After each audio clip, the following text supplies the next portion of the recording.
Hey, thanks so much for clicking on the compilation videos. They're doing better than I expected, and I've been able to get just a little bit ahead on episodes, so thank you. This is our last compilation. We'll be back next week with a brand new episode called Anunnaki, Gods from Planet Nibiru, and the Makers of Man.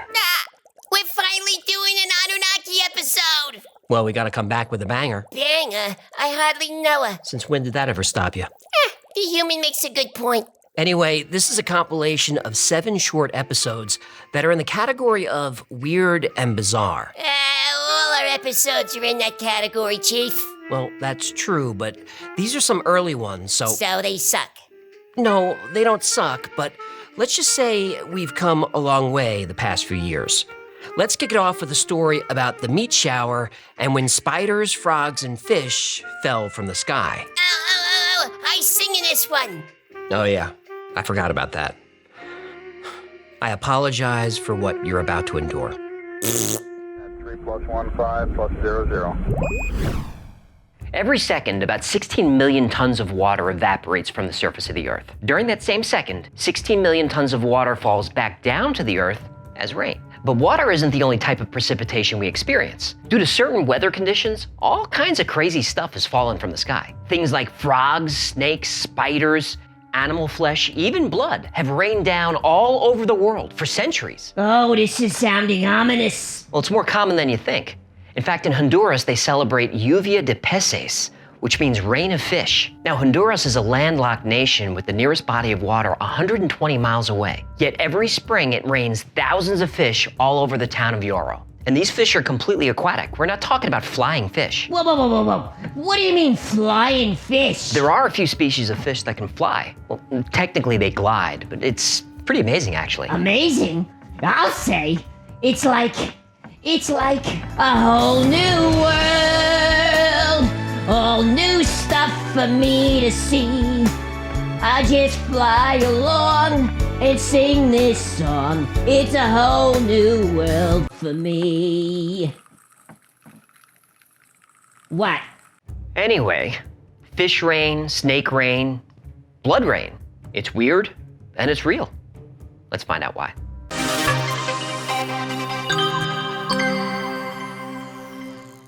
Welcome to the Y-Files, where smart folks like us come to laugh and learn.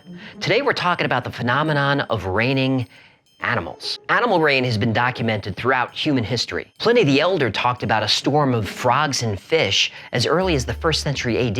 In the late 18th century, French soldiers saw frogs falling from the sky during a heavy rain near the city of Lille. This story fascinated French physicist André-Marie Ampère. Yes, that Ampere, who was one of the first scientists to take these stories seriously. Ampere speculated that violent winds could pick up large numbers of small animals and carry them great distances. He might be right. The current working hypothesis is that animal rain involves tornadic waterspouts, which are tornadoes that form over water. Waterspouts usually occur in the tropics, but they can occur anywhere. Europe, Australia, Antarctica, even over America's Great Lakes if the conditions are right. Waterspouts typically form as their parent clouds are developing over warm water. Did I say warm? You did. As the warm water evaporates, humid air is pulled up toward the cloud. As more humid air pours in, a vortex can form. And these vortices can grow to be 300 feet wide, 90 meters, and 2,000 feet tall, 600 meters. Large waterspouts can be violent and dangerous. When they reach speeds of 160 kph, they can damage ships, airplanes, and put people's lives in jeopardy. Lennox, get out of there!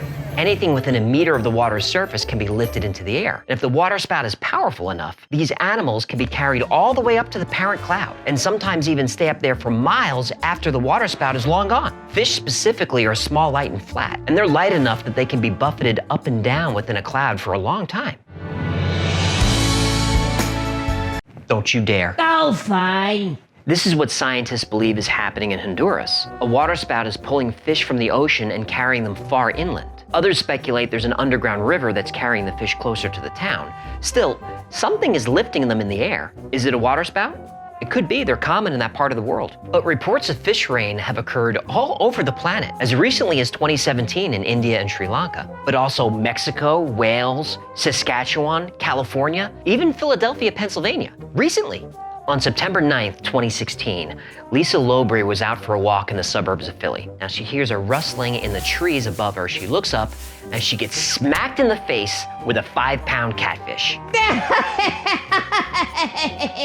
That's not funny. She ended up with a cut on her eye. Oh, is she all right? Well, she's all right now, but Now the shoes on the other fin. Oh, people catching fish, boring. But fish catching people? Oh boy. Oh, it hurts me. now nobody's sure how a catfish can fall from the sky in Philadelphia. And some people have speculated that a bird was carrying it, but that'd have to be a pretty large bird. It could grip it by the husk. Just a few months ago, thousands of small fish rained on the town of Yawa, Australia. What makes this so weird is that Yawa is 500 miles inland, and some of the fish were alive. And the waterspout theory doesn't address why some incidents of animal rain only consist of one species, and not all kinds of different animals of the same size. Let's look at a few of these.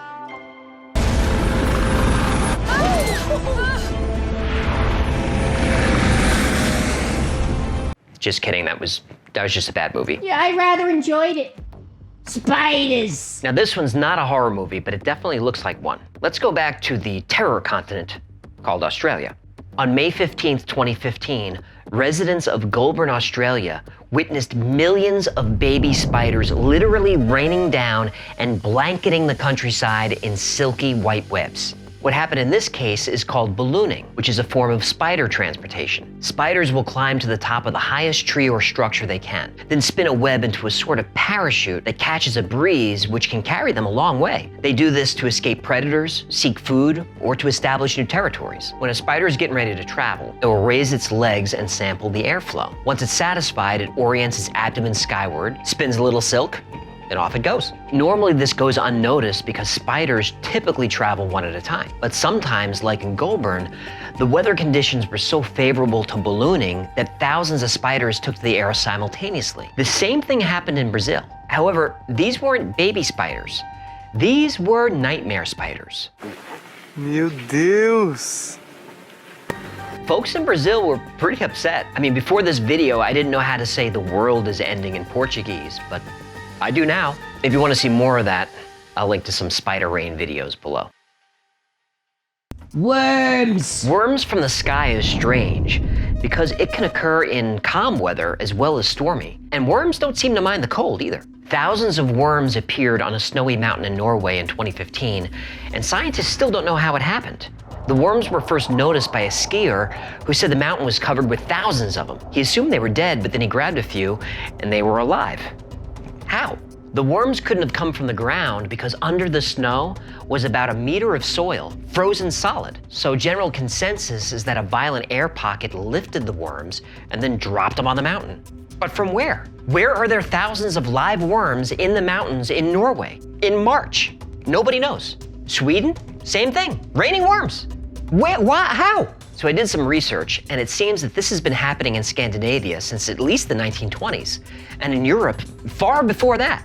Nobody knows why. They're under the ground. They're under the ground. Scotland, 2011. So many sky worms rained on a middle school football game that they had to call off the game and go inside. There's wee worms everywhere. Let's go inside. Texas, 2015. Clumps of earthworms appeared in the middle of the street out of nowhere. Hundreds of them, in piles, in the street. From where? Aurora, Michigan, 2016, skyworms. Tucson, Arizona, 2018, skyworms. Can you fly, you sucker? This is sounding a lot less like weather and more like an invasion. Blood. Oh, nothing is better at whipping up a little local hysteria like raining blood. Cases of blood rain or red rain have been recorded since Homer's Iliad and throughout history. In Europe alone, there are hundreds of reports of blood rain going back centuries, and every time it occurred, it was considered supernatural. and a bad omen. In the year 787 AD, there was a recorded rain of blood that was later said to predict the Viking invasion of England. In Germany, a shower of blood in 1347 was followed by the arrival of the Black Plague, so, they just connected the dots. Blood rain, bad. Plague, bad. One of the first scientists to try to prove this phenomenon was not supernatural was Giuseppe Maria Giovene. Blood rain fell into Italy in 1803, and Giovene correctly came to the conclusion that sand from Africa was pulled high in the atmosphere, crossed the Adriatic, and mixed with storm clouds to turn the water red. In 2001, blood rain received international attention when it fell on Kerala, India. Initial studies showed the rain had large amounts of nickel, titanium, iron, and other metals. This led to a theory that the red rain was caused by an atmospheric meteor burst. Now that sounds super cool, but further studies showed that the rain contained spores of a specific type of algae indigenous to Austria that had migrated to India in the upper atmosphere. After another incident of red rain in Kerala in 2012, studies have confirmed with certainty that the microalgae Trentifolia is indeed turning the rain red. So no, blood rain is not actually blood, except when it is. March 3rd, 1876 was the famous Kentucky meat storm. That doesn't sound like a derby. For several minutes, small chunks of meat fell from the sky on a farm in Rankin, Kentucky. Enough meat to fill a large wagon, so the story goes. Reports say it appeared to be beef.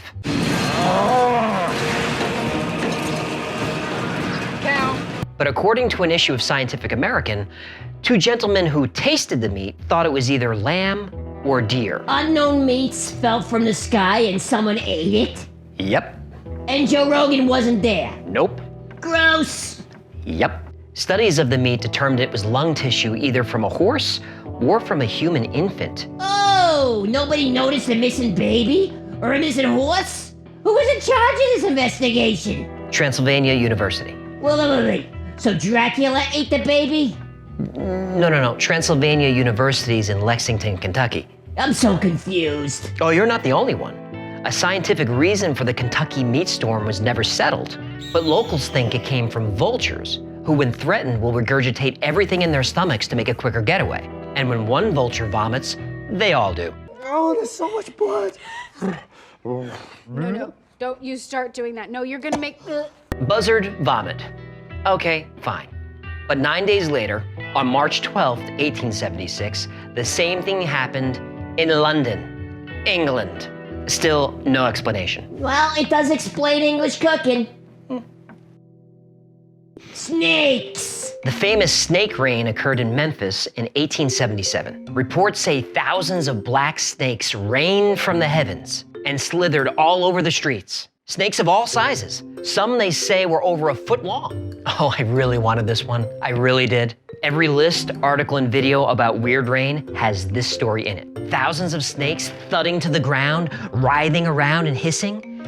That's YouTube gold. We had clips from Indiana Jones and Samuel L. Jackson, photos and B-roll that would have blew your mind. But those of you who followed the Y-Files since the beginning know that even though we're a goofy channel, we do try to get the facts right. This was a huge national story in 1877. It was picked up by the New York Times, and it was reprinted in newspapers all around the country.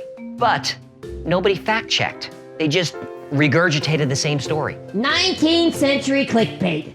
Nothing ever changes. There was actually only one eyewitness to the Memphis snake rain, and she didn't really see them fall. They were already on the ground. She said the snakes were black and clumped together, but when rinsed with water, they turned flesh in color.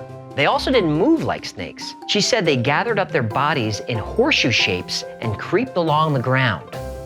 That's how worms move. Ooh, I love how they do that. The infamous snake rain of Memphis of 1877 was probably earthworms. But I did find actual newspaper stories from Pierre, South Dakota, 1870, Columbus, Kentucky, 1907, and San Francisco, 1909, all talking about actual live snakes falling from the sky. I have had it with these fucking snakes on this plane. I'm glad we worked that in. Links below. Tadpoles. In 2009, the entire country of Japan was covered in dead tadpoles. I mean, the entire country. They were first spotted in Ishikawa, which is on the west coast of Japan. But dead tadpoles were reported in towns and villages and on cars all over the country. In one incident, a 55-year-old man who was caught in a tadpole downpour described hearing a strange sound in the parking lot of a civic center in the city of Nanao. And upon further exploration, he found 100 tadpoles covering the windshields of cars. Nanao is in the middle of the island, miles away from Ishikawa. And there are two theories for what happened here, both of which we discussed, and I believe neither of them. First explanation, waterspout. But even local meteorologists aren't buying this because the weather was clear, the winds were light, and it doesn't explain how tadpoles got scattered everywhere. The second explanation is that large birds like herons or crows or seagulls drop the tadpoles while being disturbed mid-flight. Fine, but again, how does this happen across an entire country simultaneously? Nobody knows, or they won't tell us. Frogs! It's been raining frogs for a long time. Even the Bible's book of Exodus talks about a swarm of frogs as one of the plagues. It might not have been a metaphor. This is a real thing that happens periodically in different places around the world, not just in Paul Thomas Anderson movies. In 1873, Kansas City, Missouri experienced a rainstorm that covered the entire city in frogs. Same thing happened in Minneapolis in 1901, where the frogs were so thick that travel was impossible. Leicester, Mass, 1953. Sheffield, UK, 1995. But we don't need to comb through old newspapers to find stories about raining frogs. We just have to go back to 2010. In June of 2010, in Hungary, thousands of tiny frogs rained all over the country, and many of them were still alive. Can a waterspout do this? If you drop a frog from a building, it goes splat. And in all the cases I mentioned, Hungary included, there were no reports of weird weather, or wind, or waterspouts. And in this particular case in Hungary, frogs were falling for several days across the whole country. Now, some zoologists claim that this is common migratory behavior for frogs. That's fine, but then how did the frogs get on top of cars and buses and buildings? Answer me that, zoologists. Now, this is an ongoing debate, but I find it really interesting that there are all these reports of animal rain, but very little video of the animals actually falling. And lack of evidence brings out all kinds of theories, from the wrath of God to alien intervention. And that brings us to star jelly.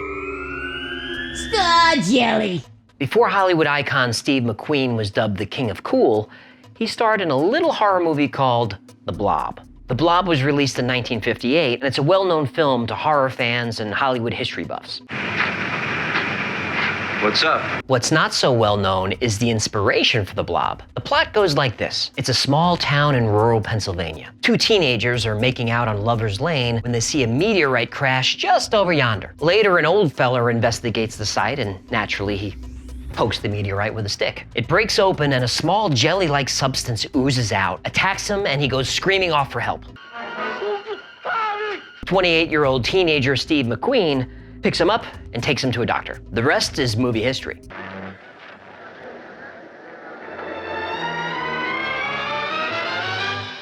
But The Blob was inspired by a real event.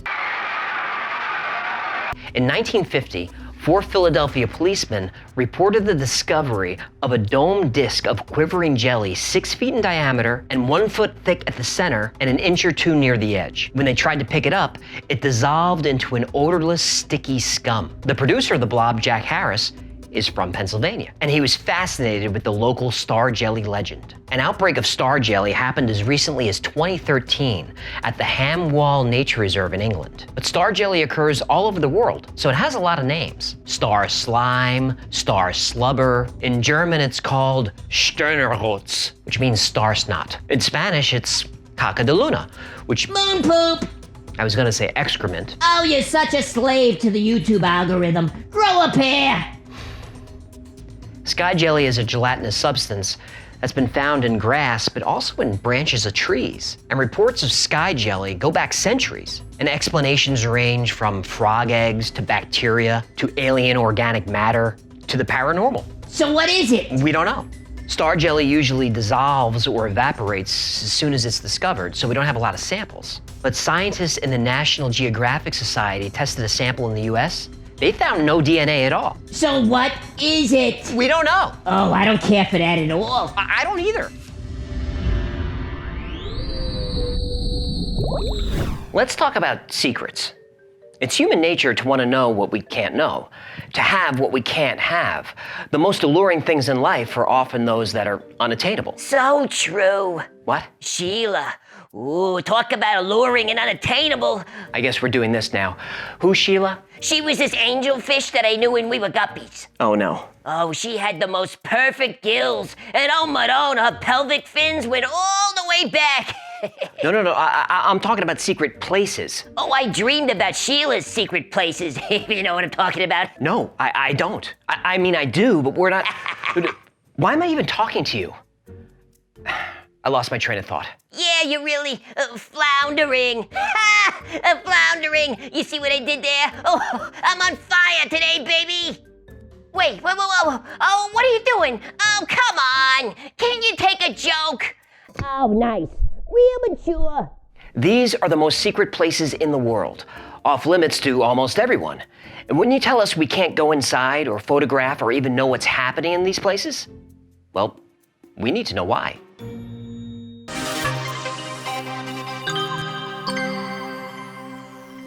Welcome to the Y-Files, where smart folks like us come to laugh and learn.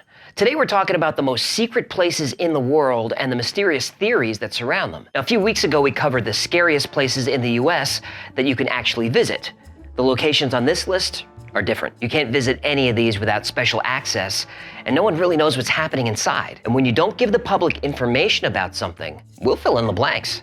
Hecklefish, you ready to behave? Oh, thank goodness. Oh, I couldn't breathe. Yeah, just give me a second here. Okay, I'm ready. Drama queen. Area 51. Oh, we're getting right to the meat, huh? Right to the meat. You can't do a list of secret locations without this one. Area 51 has been a perennial American obsession for more than 50 years. It's been the backdrop for countless movies, books, TV shows, and YouTube videos. In 2019, this well-known but little understood location basically broke the internet when some crazy person got millions of people to RSVP yes to trespassing on Area 51. Did we RSVP yes? We did not. Yeah, you're not as dumb as you look. Area 51 is located in Rachel, Nevada, about 80 miles northwest of Las Vegas, and is a remote detachment of Edwards Air Force Base. It's so highly classified that the military disputed it even existed for years. Gaslighters. The Air Force finally acknowledged Area 51 as real in 2013, but nobody really knows what's happening in there. Built in 1955 as part of the Nevada Test and Training Range Complex, it was initially constructed by contractor Lockheed Martin as a test facility for the U-2 spy plane.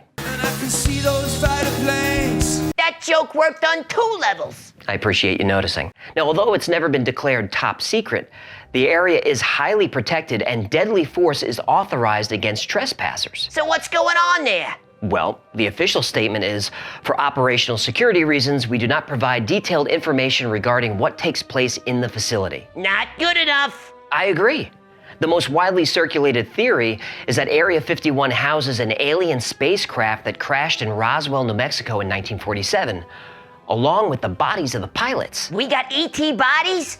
That's huge. The Air Force said the UFO was a weather balloon. Bullshit. I don't buy it. Oh, you don't trust our super honest, transparent government and military-industrial complex? I do not. Lots of people don't. Area 51 operated in secret for decades until 1989, when Bob Lazar, who claimed he worked there, gave a public interview where he said that the military reverse-engineered alien spacecraft and utilized that technology in American military and space programs. I believe that. I know you do. And think about how quickly technology advanced in the second half of the 20th century. Look at it this way. 20 years before Roswell, 1927, Charles Lindbergh flew across the Atlantic Ocean in the Spirit of St. Louis, a single-engine, single-seat aircraft, and that was a huge deal. He became an international star. That's 20 years before Roswell. Okay. Well, about 20 years after Roswell, we were launching satellites into orbit and landing people on the moon. Fake news. Oh, the moon landing was faked? Faked. Fine. I don't want to get into this now. But still, the airplane was just invented about 20 years before Lindbergh. So there are huge leaps forward in technology in a relatively short period of time. Proof. we used the alien and his stuff. Well, we have no evidence, but it's clear that technology advancements started accelerating in the 50s and 60s because of something. What do you guys think? Let us know in the comments. Did these technological leaps come from reverse engineering alien spacecraft? Or was it something else? RAF Menwith Hill. Menwith Hill is a Royal Air Force station in North Yorkshire, England, which was built to provide communications and intelligence support services to the UK and the US. Now, even though this is a Royal Air Force station, in the 60s, operational control was transferred to the National Security Agency of the United States, Oh boy. who then created the largest electronic monitoring station in the world. Does monitoring mean spying? Sure does. And there it is. Project Echelon is a surveillance program operated by the US, Australia, Canada, New Zealand, and the UK, also known as the Five Eyes. Oh, I love their fries. No, you're thinking of Five Guys. Delicious, They do have good fries. right? All right. So the Five Eyes and Spies Nice. developed Echelon into a global system for the interception of private communications. And we're talking mass surveillance of high-threat individuals and corporations via industrial espionage. Who decides who's a high threat? Yeah, I thought so. Echelon is now a global network of electronic spy stations that can eavesdrop on landlines, cell phones, fax machines, computers. It can even track bank accounts. And all that data is stored in Echelon computers, which can keep millions of records on millions of individuals, companies, even countries. Barton Gellman, a Pulitzer Prize-winning journalist for the Washington Post, summarized the leaks as follows. Secret legal authorities empower the NSA to sweep in the telephone, internet, and location records of whole populations.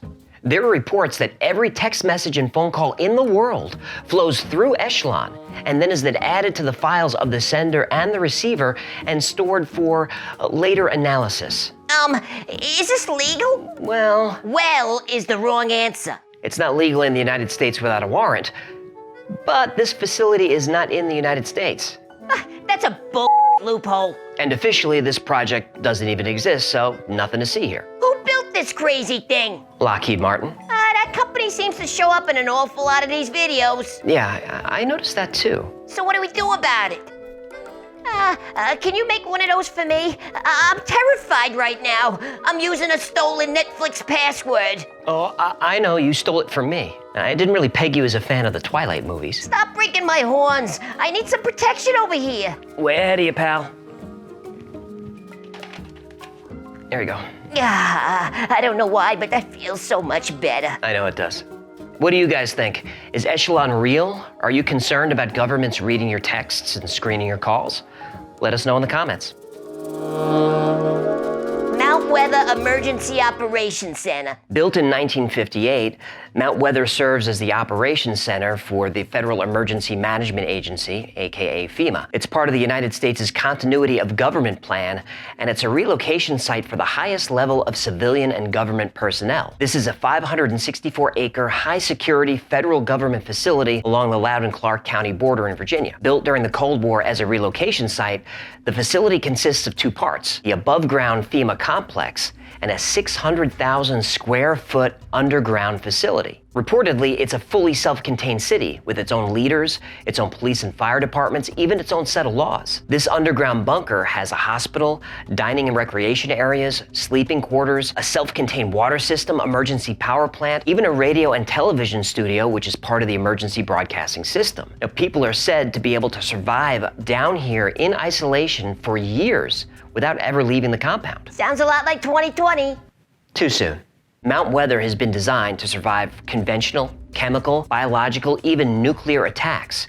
Now, even though it's been operated and maintained for over 60 years, very little is known about Mount Weather. The general public first learned about it in 1974 when TWA Flight 514 crashed nearby. And up until then, most federal officials didn't even know it existed. Has it ever been used? Oh yeah. Mount Weather was briefly activated by federal agents on April 7, 2015, after a major power outage hit Washington, D.C. It was also used during the 9/11 attacks when the entire congressional leadership was transported there by helicopter. All of Congress in one bunker? Oh, I'd rather take my chances with the bombs. I hear you. Nobody really knows who's on the Mount Weather list, but it's a pretty exclusive list. So how do we get on the list? Of course, bullshit. Hey, we're working our tails off over here. Do us a favor and hit the thumbs up or the like button or whatever button you got there. I mean, come on, you're doing nothing but walking around with the mask. You're angry, you're depressed. Come on, help a brother out. Mount Yamantau, Guru, Yamantau, along with Kavinsky Mountain, are claimed by the U.S. as being secret nuclear facilities with underground bunkers, because large excavation projects have been observed by satellites. Several military garrisons were built on the site and then merged into the closed town of Mezhgoria. Closed town? Well, a closed town is a residential area where travel is restricted in and out. How many people live in Mezzo or whatever? Well, estimates are there are 30,000 military and another 30,000 non-military personnel, but nobody really knows because people haven't been able to enter or leave for over 20 years. And nobody knows. Well, countries in the West have been asking Russia for years what's going on in there, and the story keeps changing. It is place for mining rocks. It is place for making delicious cheeses. It is like a big Home Depot. They really said that? They did. I don't trust those guys. They're Russian. They don't care what you think. The Global Seed Vault. Ooh, that looks like the thing that the Jawas drive around. It's just a big cow. Deep in an icy mountain above the Arctic Circle, between Norway and the North Pole, lies a resource of vital importance for the future of civilization. It's not coal, oil, or precious minerals, but seeds. Millions of seeds from more than 900,000 varieties of food crops are stored in the Global Seed Vault on Spitsbergen, part of Norway's Svalbard archipelago. Go ahead, tell the people how many tries it took you to get that right. Go ahead, tell them. It took me 14 tries. Svalbard archipelago. It's been a long day, folks. The seed vault is basically a huge safety deposit box to protect against loss during large-scale regional or global crises. So if they drop bombs on us, we still got tomatoes? We still got tomatoes. The seed bank is 120 meters inside a sandstone mountain and employs seriously advanced security systems. Seeds are packaged in these special foil packets that allow them to last basically forever. The facility is managed by the Nordic Genetic Resource Center, but they only open the vault to make deposits. There are no permanent staff on site. Now, Spitsbergen was considered ideal because it lacks tectonic activity, has permafrost, and it's 130 meters above sea level, which keeps the site dry even if the ice caps melt. Also, Norway typically tries to stay out of military conflicts.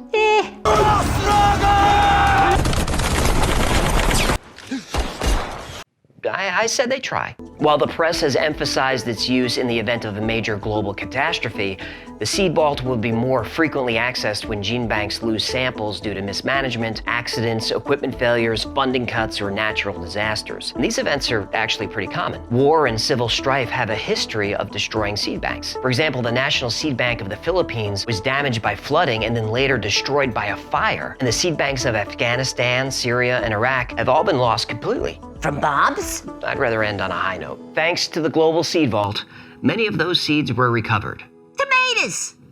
Tomatoes. Vatican Secret Archives. 53 miles of shelving, 35,000 volumes, millions of pages going back 1,200 years. Housed in one of the most iconic bastions of religion and culture, the Vatican's apostolic archives are the stuff of historical legend and Dan Brown books.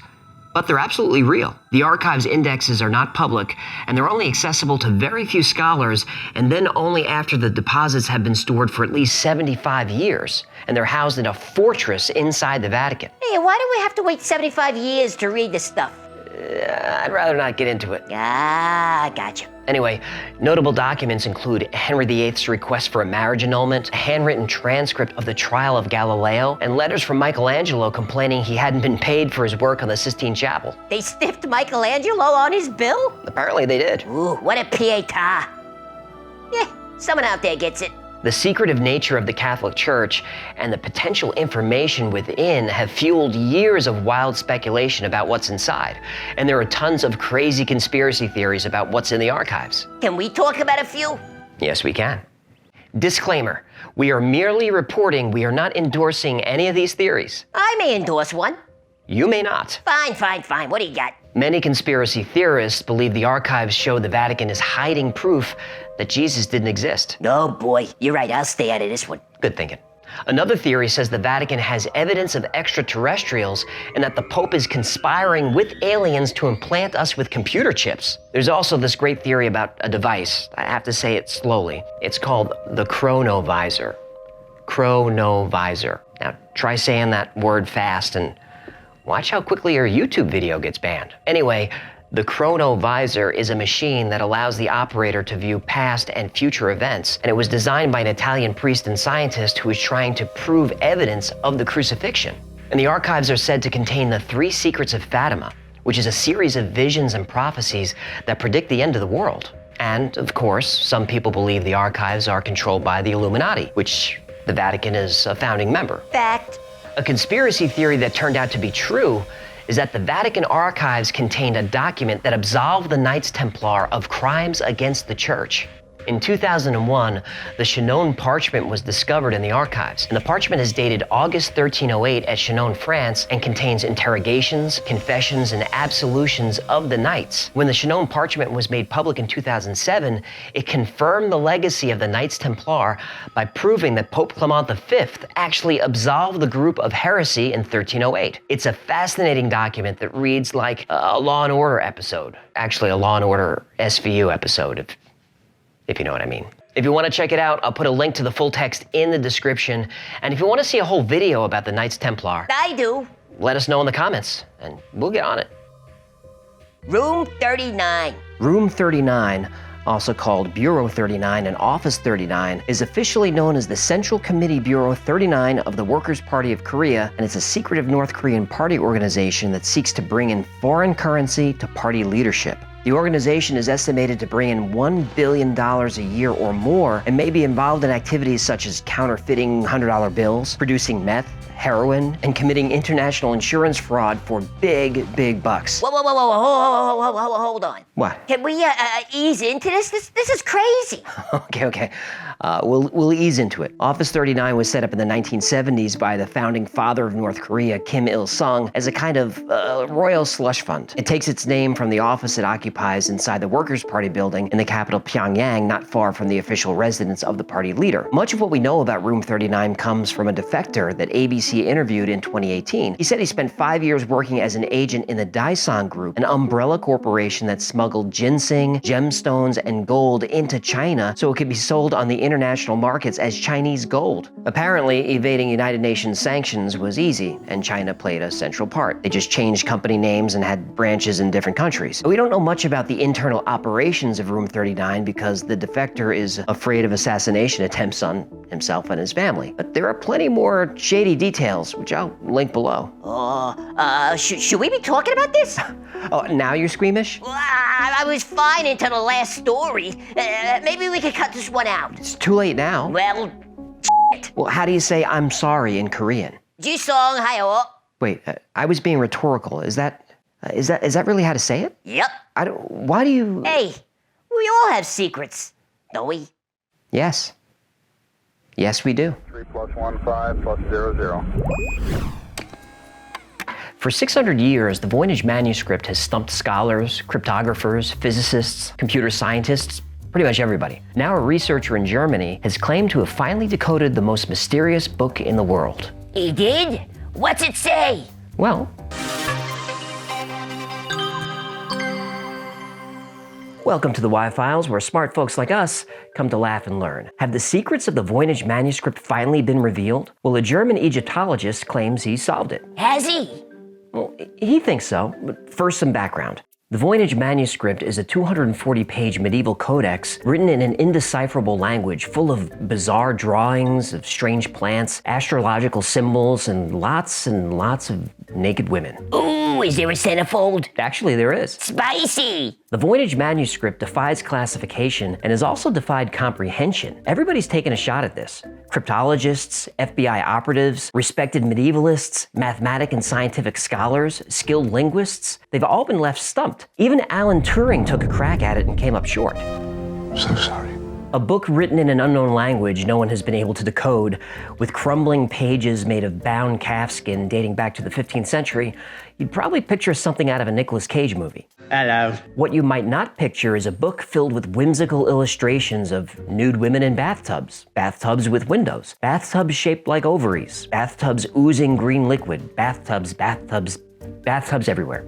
These, along with drawings of star-shaped flowers and wild green vines, they're all kind of tucked inside the pages. The mysterious book has been divided into sections by historians: herbal, astrological, pharmacological, and balneological. Balneological. The study of balls? The study of baths. Ah, that makes more sense. The herbal section is thick with elaborate drawings of unrecognized plants. They're twisted and spiky with dripping leaves and wide petals. And one drawing, there's some kind of reptilian sea creature who looks like a mix between a dragon and a seahorse, is chewing on one of the leaves. Looks like whoever made this book was also making funny tea with those plants. That would answer some questions. In the astrological section, pages fold out into massive charts of the night sky with complicated constellations intertwined with doodles of naked women holding stars and emerging from tubes. Wait. Is this the centerfold you were talking about? Yep.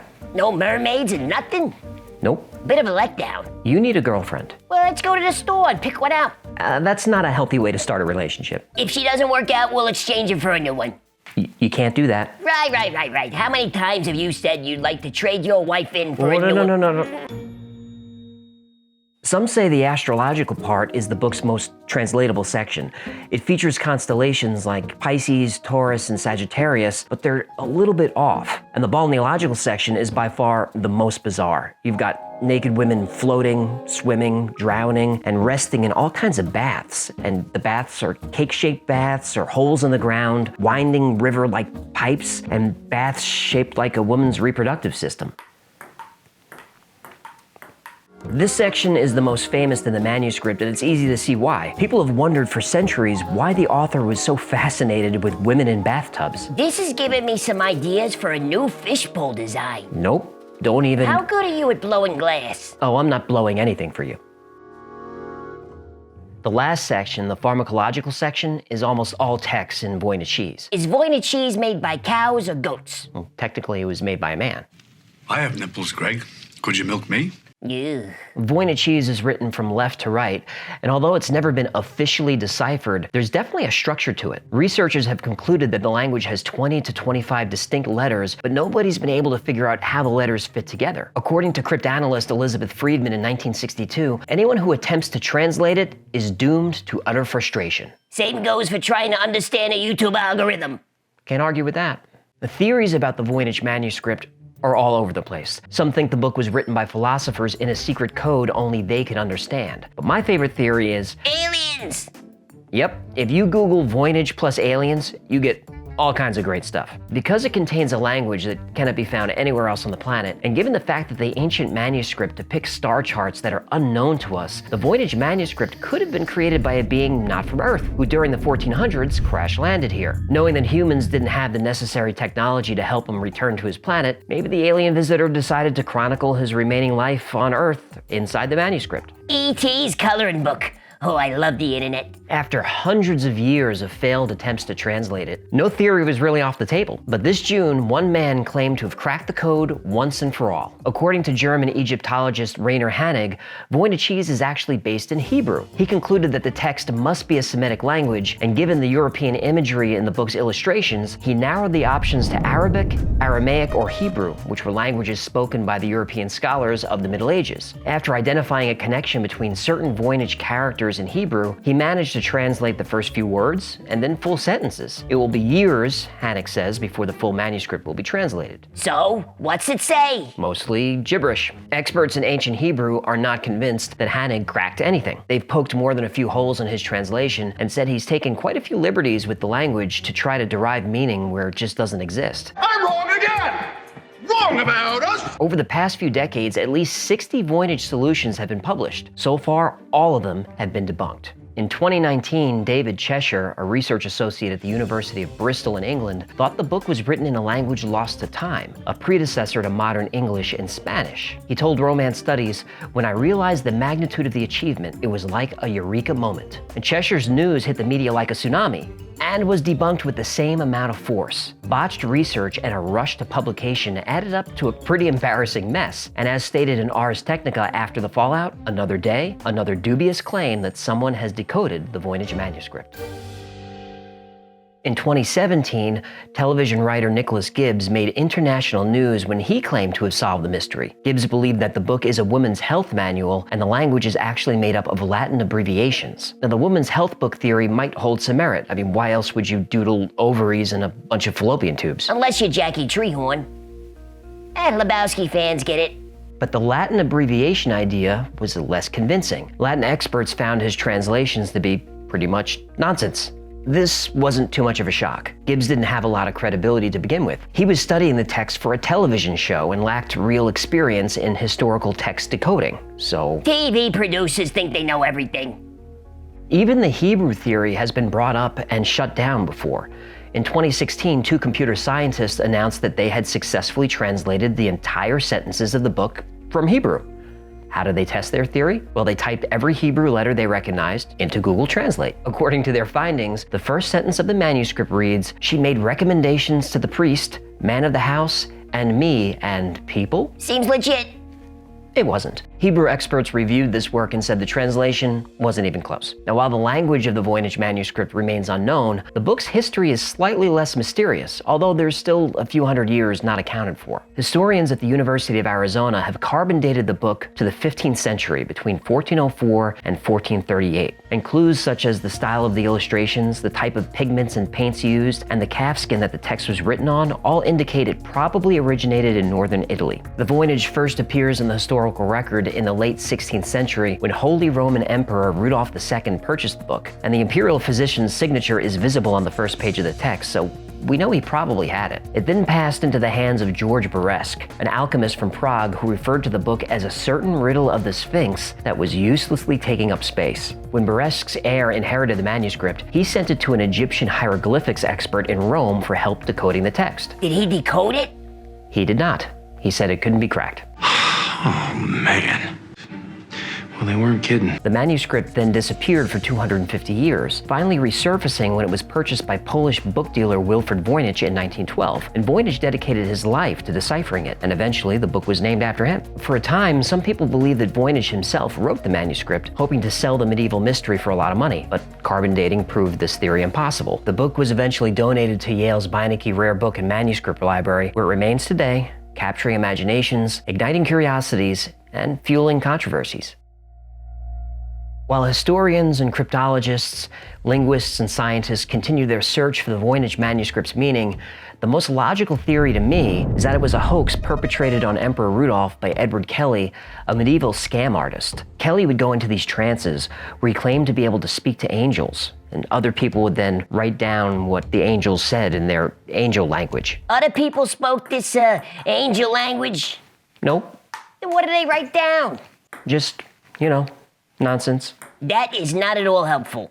It's not. If the manuscript really is a transcription of one of these angel sessions, decoding it is going to be tricky. Do angels even have a language? Oh, some people in the comments are going to insist they do. You'll see. So the best cryptographers are stumped, computer scientists and all their tools have gotten nowhere, and experts in ancient languages have all hit dead ends. I guess all we have left to do is wait for an angel. We were awaiting your arrival. Ancient civilizations possessed knowledge that has been lost to time. I think that's obvious. But to be fair, most lost knowledge is probably not practical to us today anyway. I mean, who cares what bacterial infection some ancient Swami cured with pine nuts and prayer when we can just use an antibiotic? And if some shaman or witch doctor discovered how I can make Windows not update the very second I start a Zoom call, well, I'd love to know that secret. But shaman are typically Mac people, so not a problem for them. But what about ancient technologies that would be of practical use today? Like levitation. Specifically, levitating large, heavy objects. Now that would be useful. Many people believe levitation, specifically sound or acoustic levitation, was how ancient civilizations like the Egyptians built the pyramids. There's actual science that supports this. Let's find out why. The ruins of several ancient civilizations like the pyramids of Giza, Stonehenge in the UK, and many others are monuments constructed of massive stones. And the first question we have to ask is, why? Why use huge, ridiculously heavy pieces of stone when the same structures could have been made with smaller blocks like bricks? Yeah, they were showing off. But we're looking at that question through a modern lens, based on the technologies that are available to us today. We do know that sound can levitate objects, and I'll get into how that works a little bit later, but current acoustic levitation technology can only move tiny objects with very little mass. Nobody's building pyramids at MIT. And if you are, awesome. Some researchers think ancient cultures may have mastered levitation through sound, which allowed them to easily manipulate massive objects. Hokey religions and ancient weapons are no match for a good blaster at your side, kid. Yes, the Jedi were an ancient culture, but let's look at cultures in our own galaxy. How the Great Pyramids of Egypt were built has been the subject of debate for a long time. Aliens. The fact is, no one really knows for certain how they were constructed. Oh, the aliens know. The mainstream theory is that it took a workforce of about 5,000 men and 20 years to build the Great Pyramid using ropes, pulleys, ramps, and cranes. And that may very well be the case, though I have my doubts. And if you guys want a whole video on the construction of the pyramids, let me know in the comments. There's a lot to cover about pyramids. For example, they weren't built by slaves. Aliens don't need slaves. Can we cool it with the aliens for just a minute? But let's talk about the 10th century historian Abul Hassan Ali al-Masudi. He's known as the Herodotus of the Arabs. And al-Masudi traveled all over the world, but finally settled in Egypt, where he wrote a 30-volume history of the world. Like everyone, he was awestruck by the pyramids, and he wrote a very intriguing passage about how the giant stone blocks were transported. First, magic papyrus was imprinted with symbols and placed under each stone. Then the stone was struck with a metal rod that caused it to slowly rise above the ground. The stone then moved along a path that was paved with other stones and fenced in by metal poles. The stone traveled along this path for about 50 meters, then gently settled to the ground. And this process was then repeated over and over again until the builders had the stone exactly where they wanted it. Now, some believe metal poles could have been used to create high-frequency sound vibrations, which would have been responsible for creating the levitation effects. Now, given that the pyramids were already thousands of years old when al-Masudi wrote this, we have to wonder where he got his information. Was this an oral history passed down through the generations, or just a great story created by a talented writer? Can I make a quick point? Go ahead. May I refer you to Clarke's third law? Right. Clarke's third law says any sufficiently advanced technology is indistinguishable from magic. Bingo. The Great Pyramid of Giza does possess some extraordinary acoustic properties and can dramatically amplify sounds at certain frequencies. So the Egyptians clearly knew a lot about sound science and how it could be used to produce powerful effects, possibly including levitation. Did striking the rock create vibrations that resulted in sonic levitation? Maybe the layout of stones and rods created some kind of magnetic levitation. The science for either scenario is sufficiently advanced, and therefore, to al-Masudi and to us, is indistinguishable from magic. Now, the pyramids aren't the only ancient structures made of huge stone blocks. There are monuments around the world that contain stone components of such incredible size that they make the pyramids look tiny, but their construction remains a mystery. Let's look at a few more. The Temple of Jupiter at Baalbek, Lebanon contains the 3 largest stone blocks ever used in a man-made structure. Each block is estimated to weigh as much as 1,000 tons. Now, no industrial equipment in existence today could lift one, no super crane, and certainly no number of people, yet somehow they are positioned together so precisely that a sheet of paper can't fit between them. Now, nearby is an even bigger stone. It's known as Hajar el-Hibla, and it's the largest piece of stone ever cut by humans. It weighs 1,200 tons. It's estimated it would take 16,000 men to even budge it, and it would be a huge challenge of modern technology to just create it, yet there it is. How did they do it? Nobody really knows. Let's go to the other side of the planet. On a remote plateau in Bolivia, 12,000 feet above sea level, there's a monument called Puerta del Sol, or Gate of the Sun. This elaborately carved megalith is a single piece of stone that weighs 10 tons. Cool. Well, how did it end up almost 4 kilometers up a mountain? And some scientists think that it may not be in its original location. And if that's so, where did it come from? Here's another.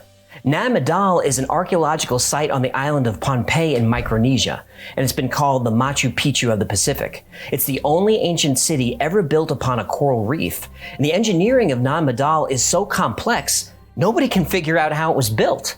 The lost city dates back to around 200 BC, and it's made up of hundreds of stacked stone logs, each about 3 meters long and about 1 meter in diameter. The logs, which are stacked kind of like firewood, create walls that are 40 feet high and 18 feet thick.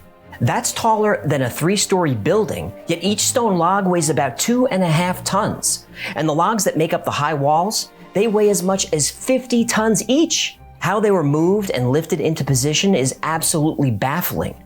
The locals didn't have pulleys, they didn't have levers, they didn't even have access to metal. This is Stone Age technology, so how did they do it?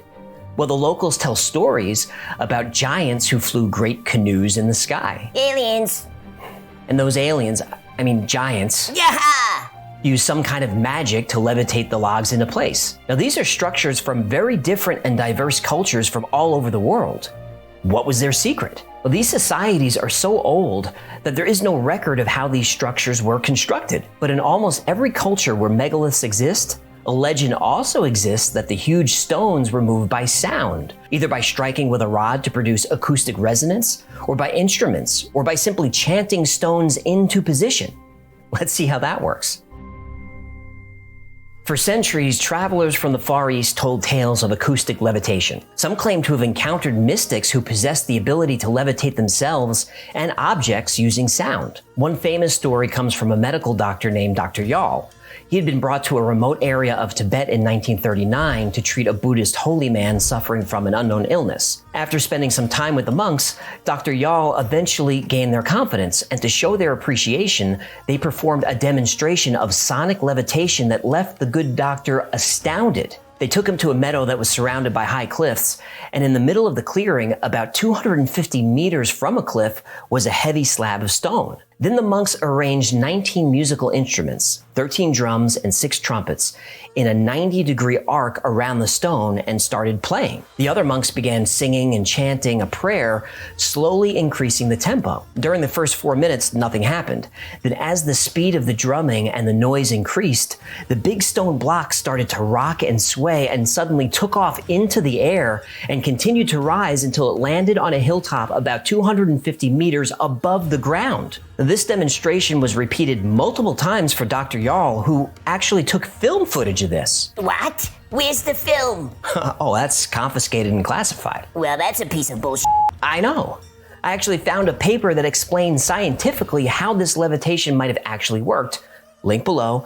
And if you're into geometry and geodetics, you're gonna love it. Sounds moving. You see what I did there? Another creation credited with acoustic levitation is the Coral Castle located in Florida. The Coral Castle is a sprawling stone compound built by Edward Leedskalnin between the years 1923 and 1951. The complex is constructed of nearly 1,000 tons of rock, which Leedskalnin somehow cut, shaped, lifted, and maneuvered into place, all by himself. Just him. Now, FYI, he was 5 foot tall and weighed 100 pounds. Ant-Man! I ruined the moment, didn't I? Leedskalnin refused to allow visitors or observers on site while he was working, so there are no eyewitness accounts detailing his construction methods. Yet, alone, working mostly at night, he was somehow able to cut and transport 1,000 tons of rock to use for walls and towers. He also built all kinds of buildings and sculptures, all from giant pieces of stone. An obelisk he raised weighs 28 tons, and the largest rock on the property weighs an estimated 35 tons. Now, some of these stones are twice the weight of the largest blocks in the Great Pyramid of Giza. All this he did alone and without heavy machinery. The most amazing thing to me is the stone gate. It weighs 9 tons and has about a 1/4 inch of clearance inside the frame. It's so well balanced that you could push it open with a single finger. And this is something that would be challenging for even the most experienced engineering and construction team. Yet somehow Leedskalnin was able to do it alone. Oh, this guy definitely wasn't union. Nope.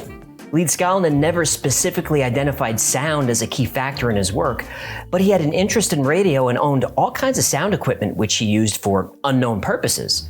Now, no one ever saw him lift enormous objects, though the story goes that spying teenagers saw him float coral blocks through the air like hydrogen balloons. I love this guy. I do too.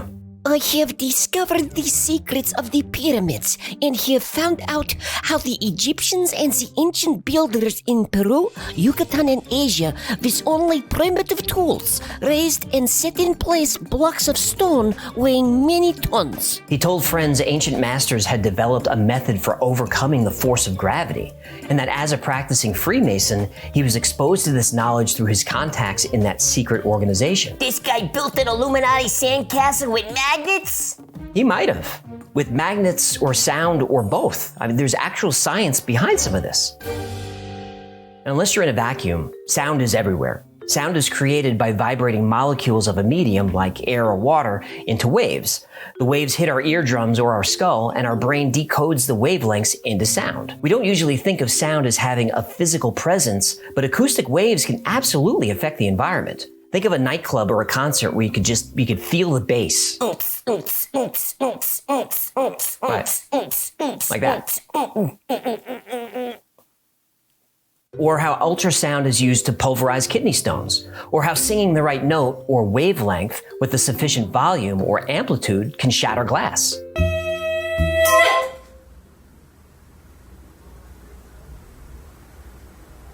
There are even sound waves that can make people sick.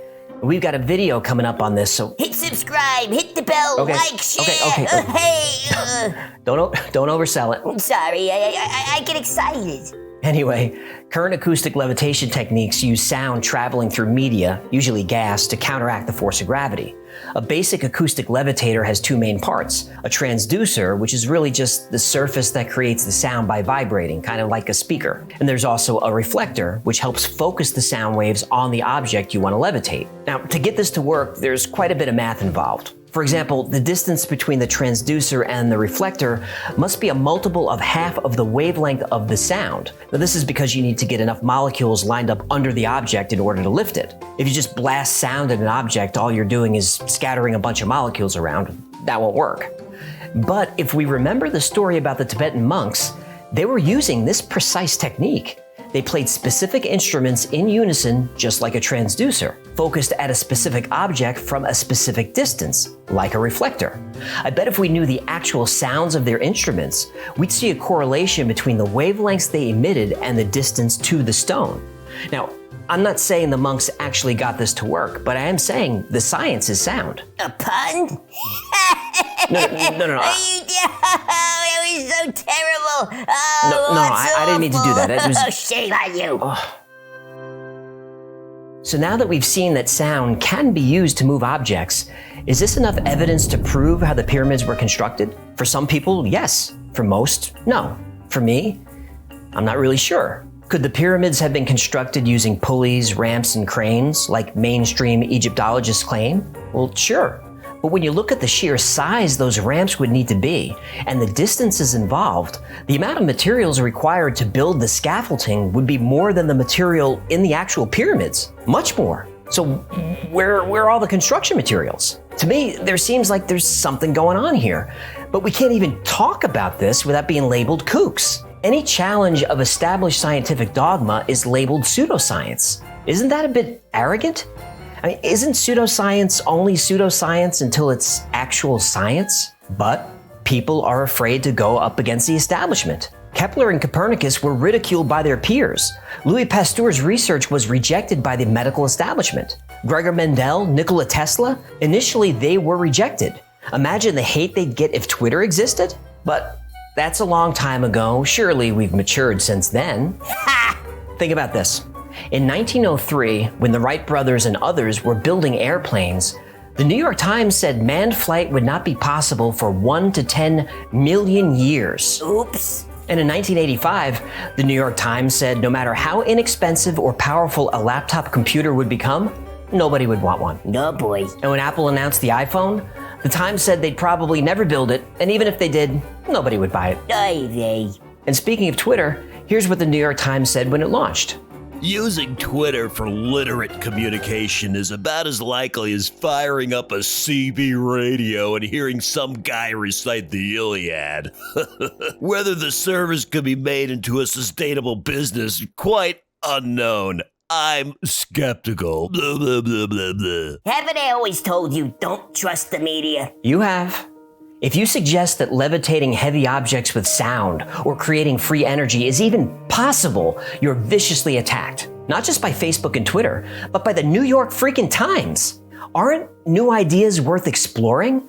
Did Steve Jobs care what people thought about him? Does Elon Musk care? No. They just went out and changed the world. So my message today is not to the corporate media or social media. They make money by getting all of us to attack each other. That's their business model. It's shameful, and that's why nobody trusts them. Who cares? George Bernard Shaw said, all great truths begin as blasphemies. This message is to those blasphemers, to the recluse out there building castles with sound and magnets and his own hands, to the nerd in the garage tinkering with electronics because he knows in his heart there is a better way. This message is to the next Kepler, Jobs, Elon Musk, to the misfits and dreamers and visionaries. My message is to you. They are going to attack you. They are going to hate you. Ignore them. Keep dreaming. Keep building. Keep blaspheming. Because I can tell you with 100% certainty, the world needs you much more than it needs the New York Times. 3+15+00. I'm a rocket man, burning bottle boot up.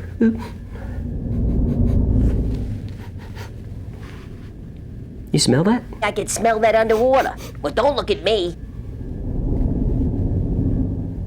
Let's get out of here. Agreed.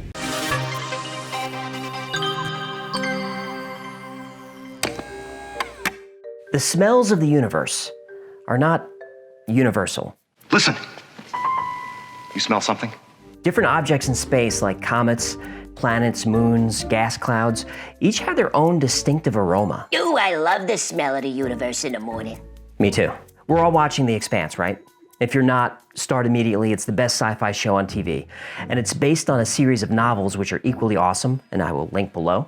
Anyway, The Expanse describes the moon as having a gunpowder stink. And I remember reading that and thinking, what a cool description. And it made me wonder, how did they come up with that? Does the moon really smell like gunpowder? Turns out it does. For this video, we're gonna assume the moon landing was not faked. We are going to assume the moon landing was real. You'll believe anything. When recalling the smell of the moon, Apollo 17's Jack Schmitt said everyone's impression of the smell was that of spent gunpowder. Now this is strange because the makeup of lunar dust is completely different than gunpowder. Moon regolith is made up of silicon dioxide glass created by billions of years of meteor impacts. It also contains iron, calcium, and magnesium. But modern gunpowder is a combination of nitrocellulose and nitroglycerin. So why the similarity? Well, nobody really knows, but it could be a sign that moon dust is chemically active. So how does the smell even happen? Well, there are a couple of theories. One is called the desert rain effect. You ever notice that awesome smell that happens after a summer rain? That smell's called petrichor, from the Greek words petra, meaning rock or stone, and the word ichor, which is the fluid that flows through the veins of the gods. On Earth, plant oils accumulate on rocks during dry periods, along with another compound, geosmin, which is a metabolic byproduct of bacteria found in soil. And during rain, the oils and geosmin are released into the air, causing that distinctive smell of petrichor. And if there's lightning, sometimes you could sniff a little ozone. Obviously, there are no plants on the moon, but there's still stuff, right? The molecules trapped in the dry moon dust may have been activated by contact with the moist air in the lunar module, just like petrichor and the desert rain effect.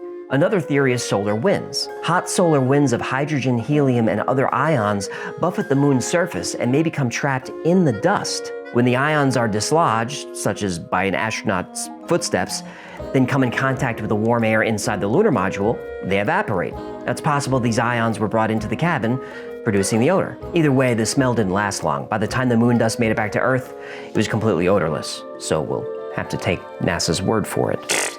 But space itself may even have a smell. Astronauts returning from spacewalks have reported smelling burnt metal or burnt meat. And no one really knows for sure what this is, but it could be molecules of metal leaching off onto spacesuits and then oxidizing when it comes into contact with actual humidified air. Now, I think that's super interesting, so let's work our way around the solar system and see which planet smells like toasted almonds and which planet smells like the porta potty on the last day of a Renaissance fair. That reference was oddly specific. Mercury. Mercury is the smallest and closest planet to the sun. Named after the Greek god Hermes, and translated into Latin as Mercurius, the messenger of the gods. Now, Mercury contains a lot of sodium, which doesn't have much of an odor, but there's also a lot of silicon dioxide present, like the moon, so we assume the smell would be gunpowder. Just salty gunpowder. Venus. Venus is the second planet from the sun, named after the Roman goddess of love and beauty. But when they named the planet, they clearly couldn't smell it. Venus has a thick atmosphere, mostly carbon dioxide. There's also heavy clouds of sulfuric acid. That combination makes Venus smell like a burnt match and rotten eggs. Mars. Mars is the fourth planet from the sun, and the second smallest planet in the solar system, being larger than only Mercury. Named for the Roman god of war, Mars is often referred to as the red planet because of the iron oxide on the surface. Now, despite what Matt Damon would tell you, Mars doesn't have much of an atmosphere. Since Mars lost its magnetosphere billions of years ago, solar winds are constantly stripping away atoms from the outer layer. But what atmosphere there is contains methane, formaldehyde, carbon monoxide, and sulfur dioxide. Now, Martian sand smells like rusty metal because that's what iron oxide is. Combining the odors of the surface with the odors of the air, and Mars is probably going to smell like the exhaust of an old car with a bad catalytic converter. It's basically the same stuff. And yeah, you can't breathe that. I'm definitely gonna die up here. Jupiter. Jupiter is the fifth planet from the sun and the largest in the solar system. It's a gas giant named after the king of the Roman gods. Now, Jupiter's atmosphere is 5,000 kilometers thick and actually has multiple layers, each with slightly different smells. The outer layers have a lot of ammonia, which smells like horse urine. Hello. As you move closer to the surface, the atmosphere becomes more sulfuric, smelling like skunk and horse urine. The inner layers have a high concentration of hydrogen cyanide, which smells like toasted almonds, and skunk, and horse urine, and rotten eggs. Saturn. Saturn is the sixth planet from the sun and the second largest in the solar system after Jupiter. It's also a gas giant named after the Roman god of wealth and agriculture. Now, Saturn's atmosphere is 96% hydrogen and 4% helium, so not much of a smell.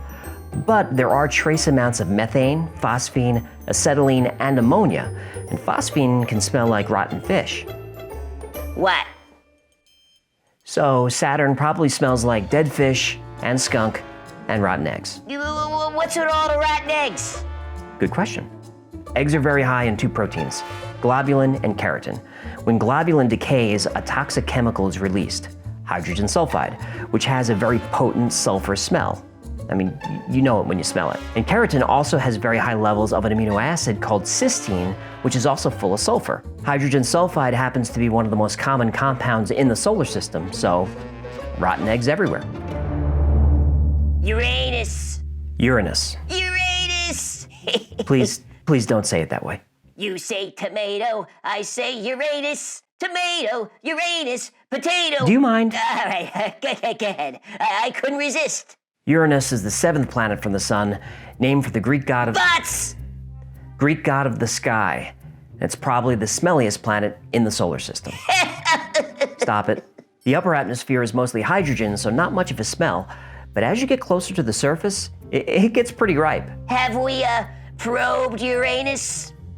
Yes, we have. No, I hope they were gentle. Ugh. So why does Uranus smell so bad? Well, the cloud tops of Uranus are made of hydrogen sulfide, that gas responsible for the foul smell of rotten eggs, and human flatulence. A little lower in the atmosphere, you'll find methane and ammonia. So Uranus smells like a public toilet? It does. Neptune. Named after the Roman god of the sea, Neptune is the eighth and farthest planet from the sun. At 17 times the mass of the Earth, it's slightly more massive than its twin Uranus. Does it smell as bad as Uranus? Well, most of the compounds are frozen in the atmosphere, so really just hydrogen and helium are present. Neptune doesn't have much of a smell at all. That's too bad. I got more jokes. No, I'm sure you do.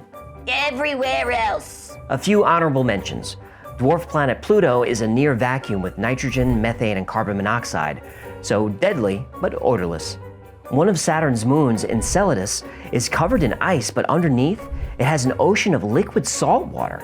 and it was recently discovered that plumes of methanol are ejected from the surface, so it could smell like a martini. I'm Steve-O, and this is the Poo Cocktail Supreme. Comets mostly smell like burnt metal and, of course, rotten eggs. And lots of asteroids contain formaldehyde and cyanide, so they could smell like pickles and marzipan. No, sounds like what my ex-wife ate when she was pregnant. You've been married? 3 times. Huh. I didn't know that. Well, I had a life before you came along, you know. Okay, take it easy. Sorry. I'm still working through some things. Anyway, the center of our galaxy is the dust cloud Sagittarius B2. And in that cloud, scientists have discovered a substance called ethyl formate, which is the chemical responsible for the flavor of raspberries and the smell of rum. So, not so bad. So, here's what we learned today. What's that? The worst smelling thing in the solar system is Uranus. I hate you.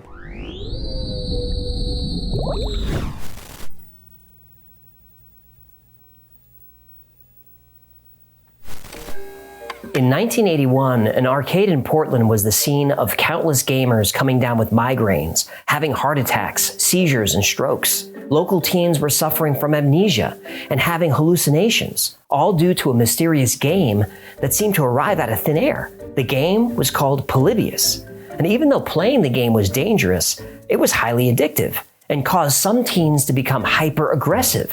Fights started breaking out at the arcade. One player was stabbed to death, all traced back to people who played Polybius. Now, why would the government allow the public to play such a dangerous game? Well, because the government created it. Let's find out why. If you've never heard the urban legend about Polybius, here's how it goes. In 1981, a Portland arcade received a video game called Polybius that had gameplay unlike anything anyone had ever seen before.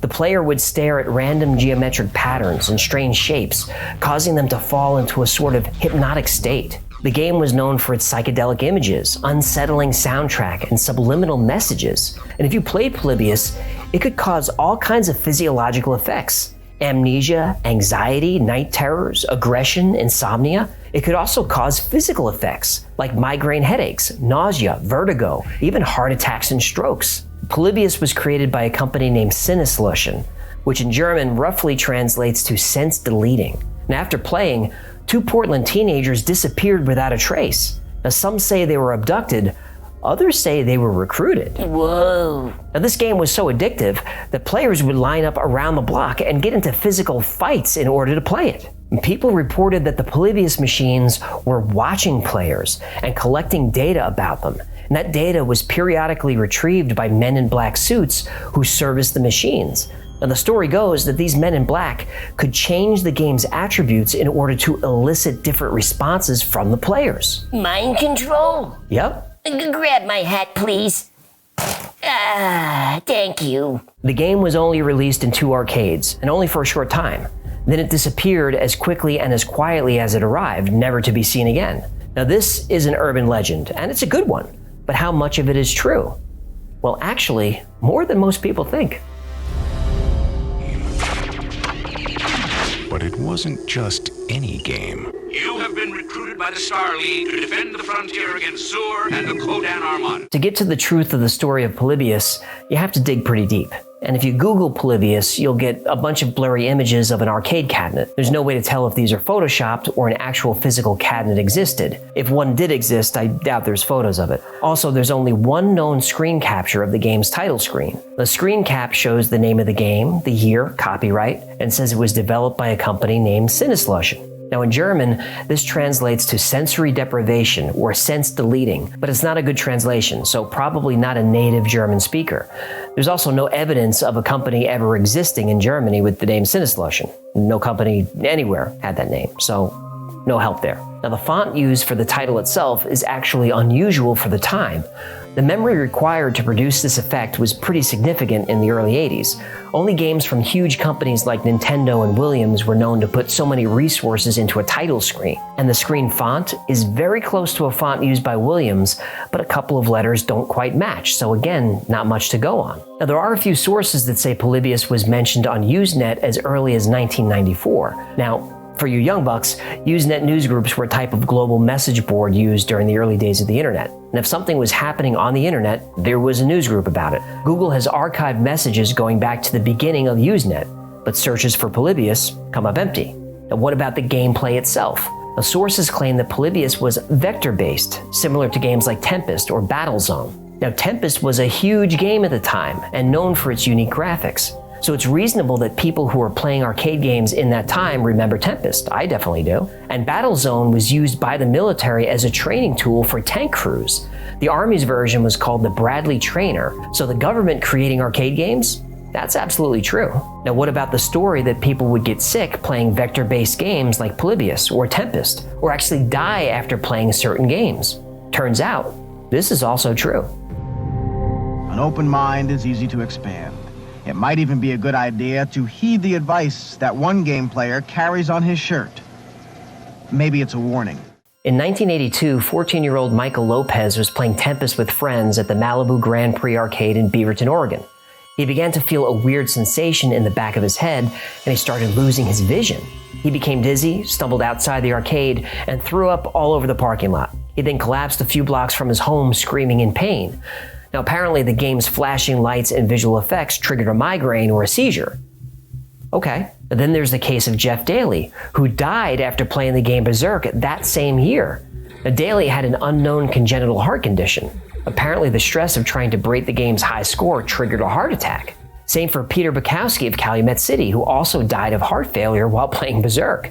Also in Calumet City, 2 teenage boys got into a fight over a game and one stabbed the other to death. And then there's Brian Morrow, who was playing Asteroids for 28 straight hours trying to break the record. He got sick and collapsed. Now, Morrow was pounding Coca-Colas for hours, so it's understandable that he'd get sick from that. Now, he survived, but when these stories stack up, you can see how they can lead to paranoia about the effects of playing video games. Now, it seems weird now, but in the early 80s, video games were a new phenomenon. And like always, parents are suspicious of anything new, fun, and seemingly addictive, like playing video games. Now, can you really blame them?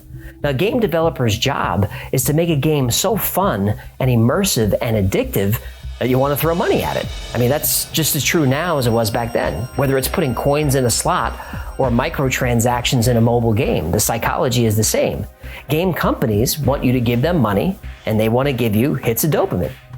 Cool. A role of a game company or any corporation is to make money, so nobody disputes that. They're transparent about it. But people tend to be more suspicious of the government than they are of corporations, because the government... Not so transparent. No. Now, do government agencies really conduct top-secret operations using video games at arcades? That's a rhetorical question, right? It is, because the answer is yes, they did. The FBI's records indicate that the agency actually was monitoring and raiding arcades in Portland at the same time that players were collapsing. Arcades had reputations of being places for drug activity, gambling, and petty crime like pickpocketing. Now, though the stories were sensationalized in the media, of course, people really were gambling over pinball games. Kids really were buying and smoking weed in arcades. So how does this factor into the Polybius legend? Well, during one sting operation, the FBI placed microphones and cameras inside video games to gather evidence on criminal activity. One of the games they used was Tempest. Tempest again! Yep. Now, the FBI didn't care that Tempest was a vector game. All they cared about was that the cabinet had large bevels and a lot of room behind the glass. Perfect for cameras. And this FBI operation was so extensive that in the early 80s, there was actually a shortage of Tempest cabinets in the Pacific Northwest because the feds were all over it. And apparently the feds weren't very discreet about picking up their camera footage. Agents dressed in suits and ties would show up at an arcade, open the machine, and pull out videotape and then leave. They didn't even bother with the coins. Stu nods. Okay, but what about the CIA conducting mind control experiments? Can that possibly be true? That's another rhetorical question. Of course it's true. It's true. The CIA became convinced the communists had found the key to brainwashing. Now the Americans had to unlock the mystery of mind control. Early in the Cold War, the CIA was convinced that communists had discovered a drug that would allow them to control human minds. In response, the CIA began its own secret program called MKUltra. The goal was to find a mind control drug that could be weaponized against enemies. MKUltra, which operated in the 1950s and 60s, was created and run by a chemist named Sidney Gottlieb. Now, some experiments were covertly funded at universities and research centers, while others were conducted in American prisons and in detention centers in Japan, Germany, and the Philippines. And subjects endured psychological torture ranging from electric shock to very high doses of LSD. Now, Gottlieb realized that mind control was a two-part process. First, you had to destroy the existing mind, then you had to find a way to insert a new mind into the void. Now, the CIA didn't get too far creating minds, but they did a hell of a job destroying them. The top secret nature of MKUltra makes it impossible to measure the human cost of the experiments. Why is that? Oh, because the CIA destroyed the files. Yeah, that doesn't sound legal. It's not. That's your government, people. Enjoy! Now, we don't know how many people died during MKUltra, but we know some did. And many lives were permanently destroyed. And the US government has been experimenting on people against their will for as long as the government has existed. So it's not far of a stretch to think they would use video games for this purpose. Maybe they have. They have. Maybe they are. They are. What the United States government did was shameful, and I am sorry. Now, these stories are all true, but none of them are actually connected to a game called Polybius. No such game has ever been found. And if you find a game called Polybius, it's either fan-made or it's a hoax. Freeware developer Rogue Synapse is known for creating fictional arcade games like the one from The Last Starfighter. They created a game named Polybius in 2007, and their version attempts to recreate the gameplay described in the urban legend, including psychedelic visuals and subliminal messages. It's pretty creepy. It's kind of fun. I'll link it below. You can play. It's free. Yeah, no thanks. I'm good. Coward. Oh, speaking of The Last Starfighter. That's a movie from the 80s where an intergalactic space force uses a video game to recruit star pilots. This probably leaked into the Polybius legend. Allegedly, players were disappearing, and it was said they were either abducted by the government or were actually recruited by the government. I've seen him come and I've seen him go, but you're the best, my boy. Light years ahead of the competition. So the name Polybius was probably chosen specifically to troll people who were into conspiracies. What? Polybius was a Greek philosopher born in 200 BC in Megalopolis, and he's known for puzzles and cryptography. And you might have heard of the Polybius Square, which is a type of cipher named for him. Polybius also famously said you should never believe anything unless it could be verified with hard evidence and witnesses. Irony. So, yeah, I think whoever started this story was trolling us. Now, the urban legend of Polybius emerged in February of 2000 when a listing for the game showed up on coinop.org, a website that covers arcade games. Now, the entry for Polybius listed the game as having been copyrighted in 1981, but no copyright exists. And it talks about bizarre rumors and says the game's history is unknown. The person believed to have created the post and this entire legend is Kurt Collar, the owner of CoinOp. After CoinOp created their listing for Polybius, Collar tipped off GamePro magazine about it. Now, GamePro referenced Polybius in an article about secrets and lies in video games. And as to whether Polybius was a secret or a lie, GamePro said the story was inconclusive. That was a big deal. In the early 2000s, GamePro was one of the largest gaming magazines in the country, so this generated interest. A few months later, the story landed on Slashdot. And if you remember the internet in the early 2000s, a mention on Slashdot was a huge deal. A legend was born. Now, since then, Polybius has been all over the media, the subject of countless investigations. It's even been referenced in pop culture. Never saw this one before. When an unsolved mystery gets as much attention as this, there's going to be people claiming that they were involved. One notorious hoaxer is someone named Stephen Roach, who posted on CoinOp that he worked on the game. Did he? No. His story has been investigated and debunked, but it got him plenty of attention. And if Kurt Collar invented the story to drum up traffic for his website, worked like a charm. Worked like a charm. So is the story of Polybius true? Well, the psychology behind addictive games and social media platforms like Facebook are certainly a form of mind control. The US government has a long history of experimenting on its citizens, so there's no doubt in my mind that the government is doing that right now. Now, people can become addicted to video games and have gotten sick and even died playing them. Government agents were using arcade games in secret operations. All of these things happened, and they all happened in Portland about the same time. So, no, I don't think the game ever existed. But the rest of the story? It's completely true. And that's why, as far as urban legends go, the story of Polybius is just about perfect. 3+15+00. How do you join a cult without knowing it? Well, here's how it happened to thousands of people in San Francisco just a few years ago. You're with a trusted friend, maybe on a hike or sitting in a bar or just hanging out. Then out of nowhere, your friend asks, "Can you keep a secret?" Well, of course, you reply that you can. Your friend then hands you a small black sleeve about the size of a credit card. On one side of the sleeve, embossed in gold, is a geometric pattern. On the other side, the words "absolute discretion." Inside is a security card printed with a website and a code. Later that night, you go to the site and enter the code, and the website responds with, "Congratulations, you've been invited to the Latitude." And what happens next changes you forever.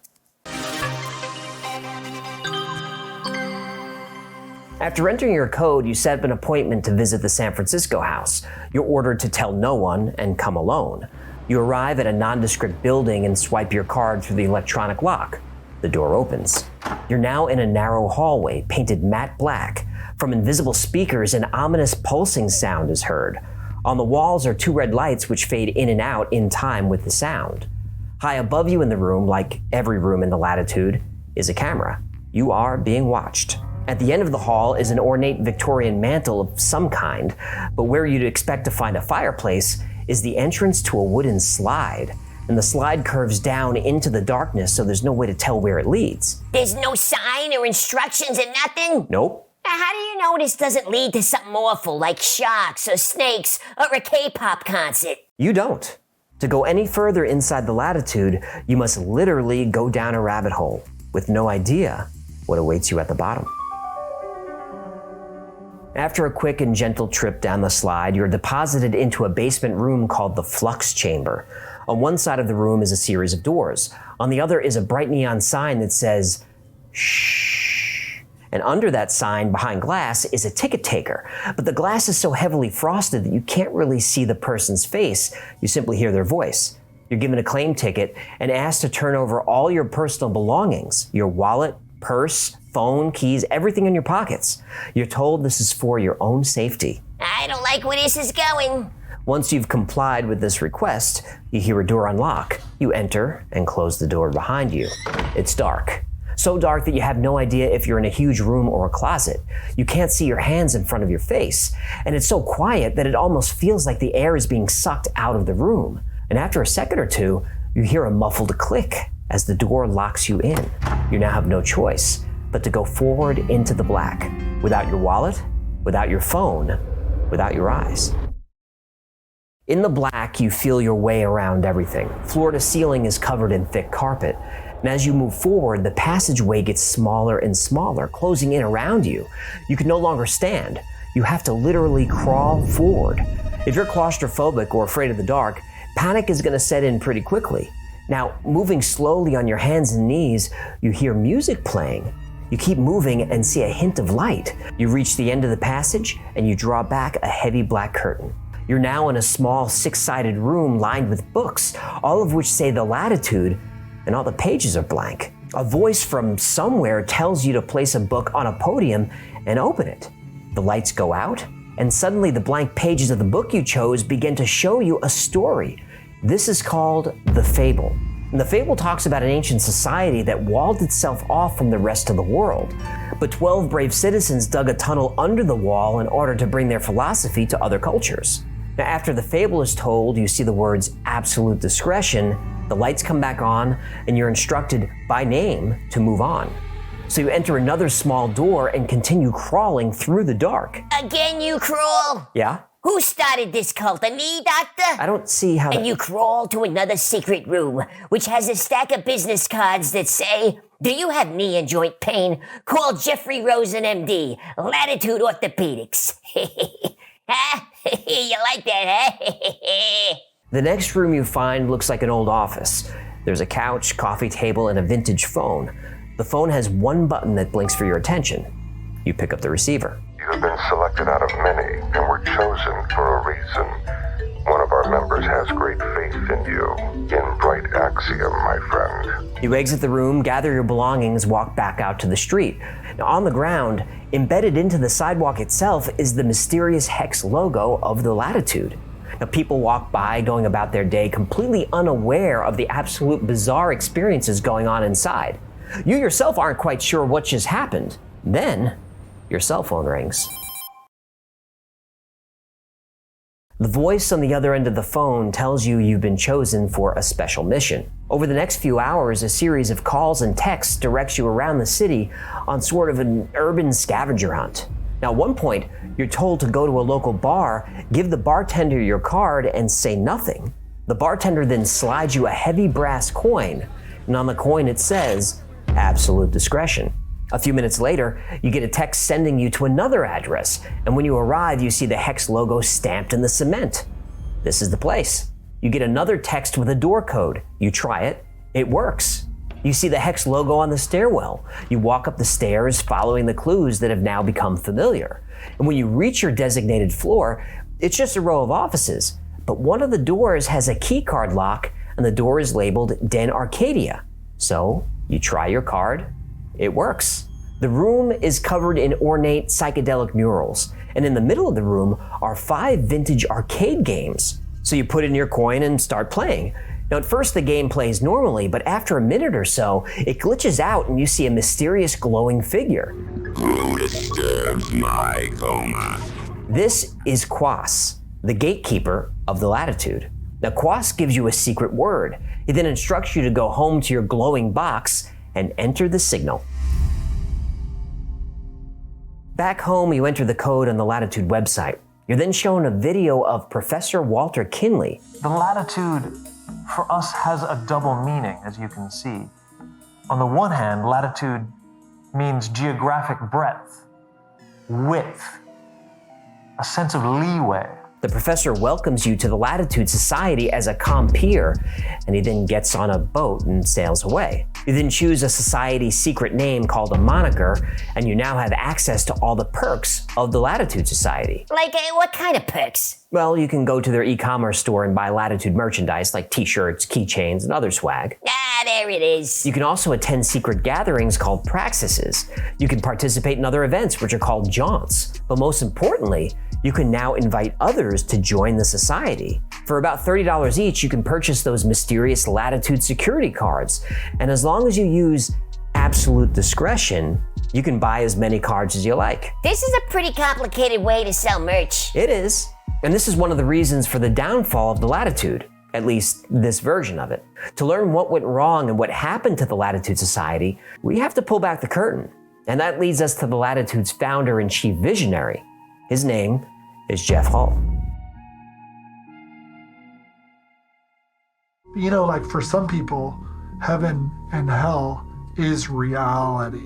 Jeff Hull is a Silicon Valley tycoon / artist. He worked for his father's financial firm and made a bundle when they sold the business for $500 million.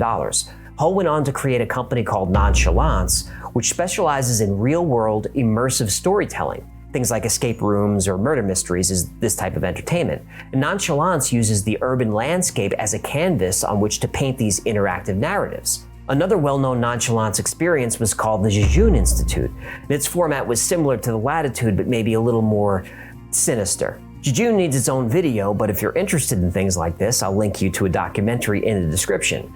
The TV show Dispatches from Elsewhere, starring Jason Segel, is based on the Jejune Institute. So check that out if you want to learn more about how these immersive experiences work. So what was the intention of the Latitude Society? Was it a game? Yes. Was it a business? Yes. But was it a cult? Well? What are the things that like a cult would do, you know? Separate yourself from your friends. Well, absolute discretion might be that, right? Ask for money. Oh shit, like, you know, they have, like, it was a gift shop beforehand, but now all of a sudden it's like, if you want to continue on.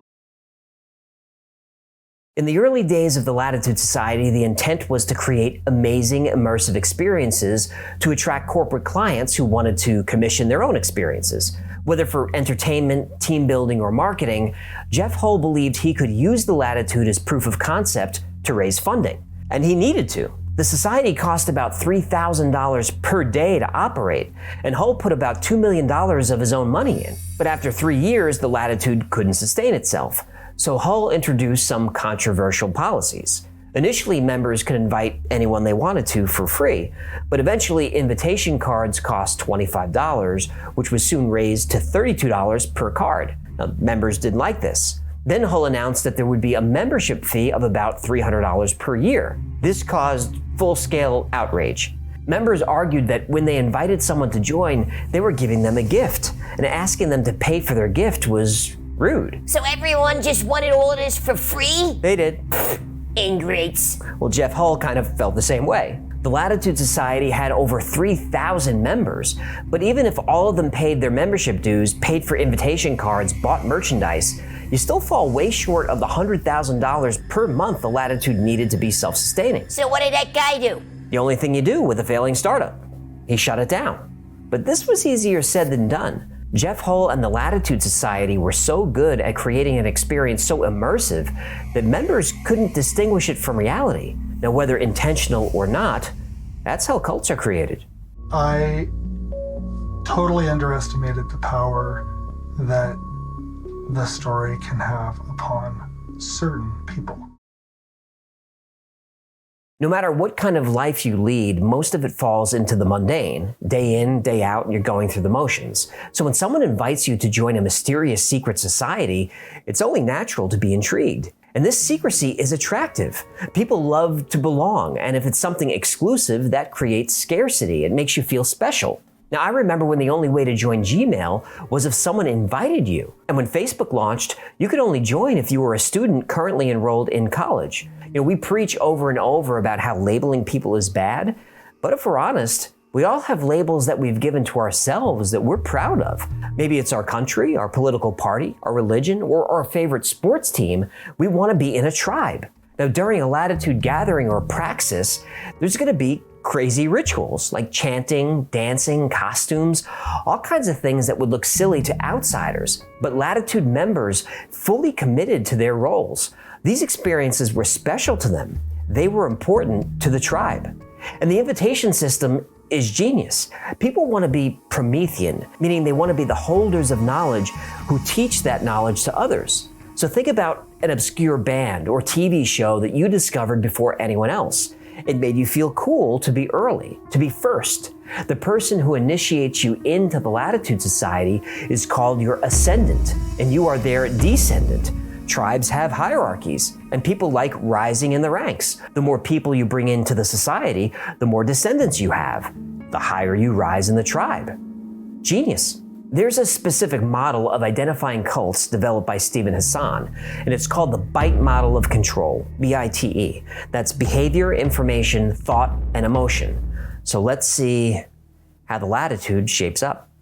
I was actually a little bit nervous that I was going to be kidnapped or that, you know, there was going to be some kind of crazy pagan ritual with some kind of sacrifice or something like that. I didn't really know what to expect. At the top of the behavioral control section of the BITE model is regulate an individual's physical reality. Latitude does this by design. Then there's isolation from non-members. Absolute discretion certainly covers this. Then there's controlling what clothes you wear. Now look at this shot of the Latitude's Elder Council. Notice everyone's wearing a Latitude sash, and on the sash are various pins and insignia showing your rank in the organization's hierarchy. Even Jeff Hull himself is wearing what looks to be a military uniform. Now this is similar to what the leader of Scientology wears. Did you just beat me? Had to. We had to call it the Tom Cruise thing. The Tom Cruise thing? That's Scientology. Hey, look, if you say the S word, they're gonna come after us with lawyers and video cameras. Good point. I in the BITE model is information control. Cults use deception.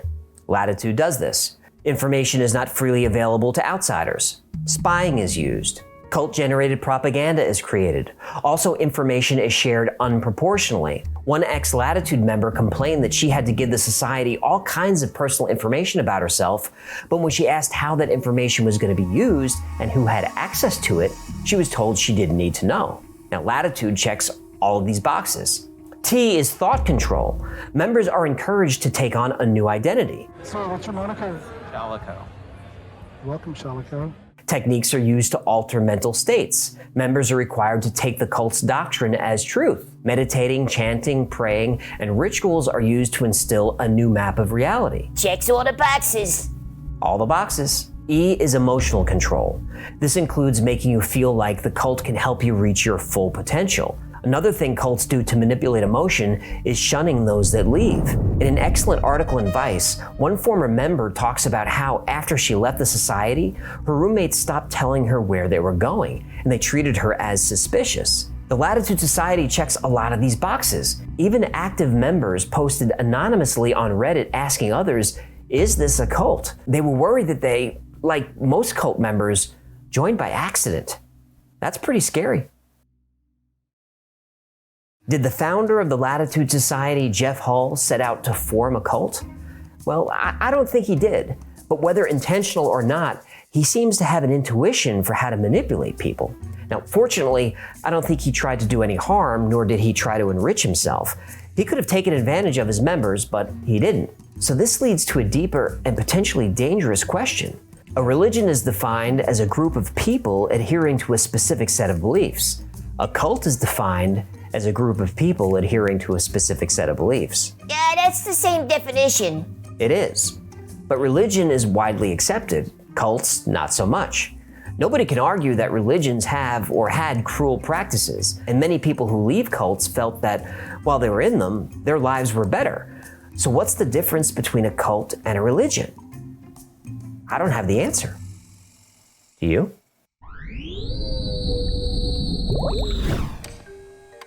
In 2011, Dutch scientists connected mice to a brain scanner and cut their heads off. They discovered that mice remained conscious for up to 4 seconds after decapitation. Other studies show that small mammals remained aware for up to 29 seconds. Now, if this is also true for humans, it would provide enough time for a pretty gruesome experience and might also explain some pretty grisly stories from history. So does a human head remain conscious after being separated from its body? It sure does. Let's find out why. A common method of execution throughout history has been beheading, and it's easy to see why. It sends a powerful message that kept citizens in line for thousands of years. Throughout history, we find many stories about how some decapitated heads still move their eyes or make facial expressions, usually of anguish or despair. Some have even made sounds despite being severed from the rest of their body. There's even a famous story about a man who attended the execution of his friend during the French Revolution. Now, seconds after the guillotine fell, the man retrieved the severed head and asked it a series of questions. And through blinking and facial expressions, the victim allegedly communicated with his friend. This type of post-head chopped off consciousness is called lucid decapitation. So scientists and doctors started to ask the question, does a person really stay conscious and aware after losing their head? Well, the answer is not only is it possible, but it's medically proven. Debate on the subject started ever since Charlotte Corday was guillotined in 1793 for murder. The executioner's assistant lifted her head by the hair and slapped it on both cheeks for some reason. And eyewitnesses reported that, quote, her face took on an angry expression, and for a moment or two, there was a look of a ghastly stare, which implied that the head was aware of its ignominious situation. Ignominious. It means humiliating. I know what it means. Anyway, French doctors argue that witnesses were confusing nervous spasms with voluntary motion, and very little research was conducted on the subject until 1905, when a French doctor named Barreau was allowed to make an investigation of a severed head. His subject was a criminal named Henri Longueuil, and immediately after guillotining, here's what Dr. Barreau wrote in his journal. After the decapitation, the eyelids and lips spasmed for about 5 seconds. The face relaxed, the lids half closed, leaving only the whites visible. It was then that I called out in a strong voice, Longueuil! I then saw the eyelids slowly lift up with even movement, quite distinct and normal, such as with people awakened or torn from their thoughts. Next, Longueuil's eyes definitely fixed on mine, and the pupils focused. I was not then dealing with a vague, dull look. I was dealing with undeniably living eyes which were looking at me. After several seconds, the eyelids closed again. I called out again, and once more, without any spasm, the eyelids lifted, and living eyes fixed themselves on mine with more penetration than the first time. Then there was a further closing of the eyelids, but now less complete. I attempted a third call, but there was no further movement, and the eyes took on the glazed look which they have in the dead. You okay there, sport? Hello? Oh boy, not again. Listen, sorry folks, the human gets a little squeamish.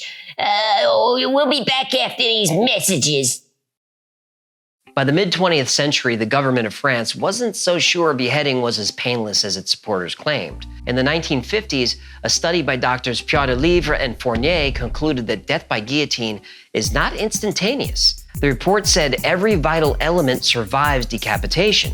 The last man to be guillotined in France was Tunisian-born killer Hamida Danjoubi in 1977. Danjoubi became the last person in Western Europe to be executed by the state before France officially abolished capital punishment in 1981. Now, French authorities had already banned public executions after the beheading of Eugene Weidmann in 1939. This event was secretly filmed by a member of the crowd in Versailles. And once the horrible film made the rounds, the government preferred to do its killing in private. However, there is one decapitated head which still sort of lives on at the University of Lisbon's Facility of Medicine. Diogo Alves was Portugal's first serial killer and one of the last people to be executed in the country in 1841. His severed head was actually cut off and studied by scientists following his hanging, and is now preserved in a glass jar in the medical school. They had this head for 150 years? Yep. Why keep it? Sometimes it's just really hard to throw things away. Okay, so chopping off your head doesn't result in immediate death, but just how long do you actually survive? Some doctors have said a human head could survive up to 15 minutes, but it's probably just a few seconds.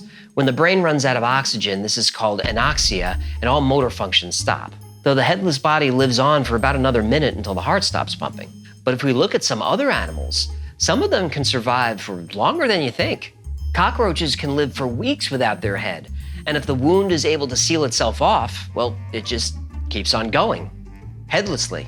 A decapitated snake's head can still bite you and release venom without its body. Headless frogs still jump, snapping turtles still snap, for hours, just the heads. But the craziest headless animal has got to be the chicken, specifically Miracle Mike. No, the movie with the male strippers. No, that's Magic Mike. Yeah, I don't think you're right about that. I am. Miracle Mike was a chicken who belonged to a farmer in Colorado named Lloyd Olson. And Lloyd was planning on having a little chicken dinner. But after chopping off Miracle Mike's head, he kept walking around. The farmer kept walking around? No, Miracle Mike, the chicken. What? Yup. He was able to balance himself, run around, and was still trying to peck for food. So Lloyd decided to keep him as a pet. Oh no, this isn't real. Oh, it is. Lloyd fed Miracle Mike a mixture of milk and water with an eyedropper to keep him alive, and even dropped small grains of corn down Mike's neck hole. Gross! Just get a puppy for crying out loud. This is crazy. What's even crazier is Miracle Mike lived for 18 more months without his head. He went on tour, made public appearances. He was even on the cover of Time Life magazine. That's a terrible way to become famous. Miracle Mike was considered to be very healthy. The only reason he died was because one of those corn kernels got stuck in his neck hole. Right. There's a lesson in there somewhere. Probably. But I don't know what it is. 3+15+00. After 6 long years of fighting, the Allies finally defeated the German war machine in 1945. In July of that year, the leaders of the Allies, Roosevelt, Churchill, and Stalin, met at the Potsdam Conference to decide what would become of Germany and how to divide the spoils of war. Now, publicly, the Allied leaders were friendly and respectful, but privately, it was a different story. When the cameras were off, there was anger, mistrust, and hours of arguing.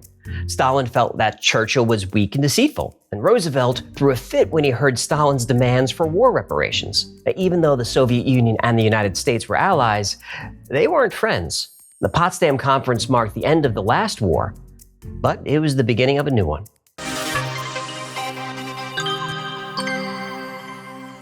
On August 4th, 1945, just a few days after Potsdam, The United States ambassador, William Averell Harriman, received a gift from a group of Soviet children who belonged to the Vladimir Lenin All-Union Pioneer Organization. The Vlada what?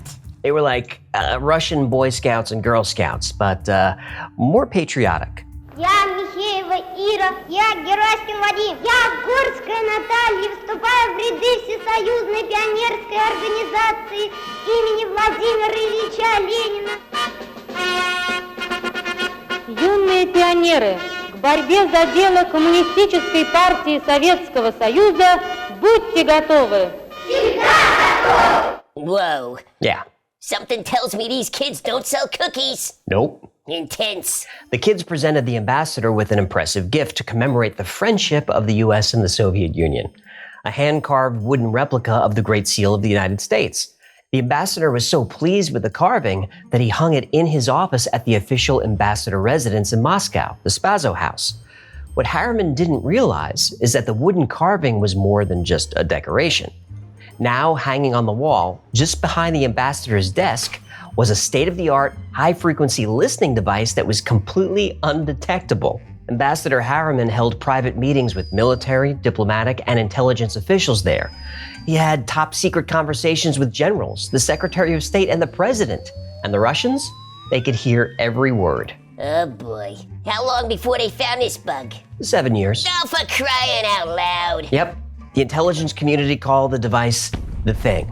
You gotta be f***ing kidding. And the Thing was on the office wall of 5 different ambassadors over 7 years. How did they finally find it? Well, by accident, actually. And that's what makes the Thing so interesting and so effective. This was an electronic listening device that didn't require electricity. Diplomats serving at the American embassy in Moscow were very concerned about Soviet spying. All staff, from the cooks to the cleaners, were background checked. They were constantly sweeping for bugs. And even people visiting the embassy were given cards on arrival that warned them that they should assume all rooms and even outdoor spaces were being monitored. Even with all these security measures in place, the Soviet secret police were somehow able to listen to the American ambassador's private conversations for years, completely undetected. The Thing was created by Leon Theremin, a Russian inventor most famous for developing one of the world's first electronic musical instruments, which he called the theremin. Name checks out. It's all about branding. I don't think I've ever heard of a theremin. Oh, you have.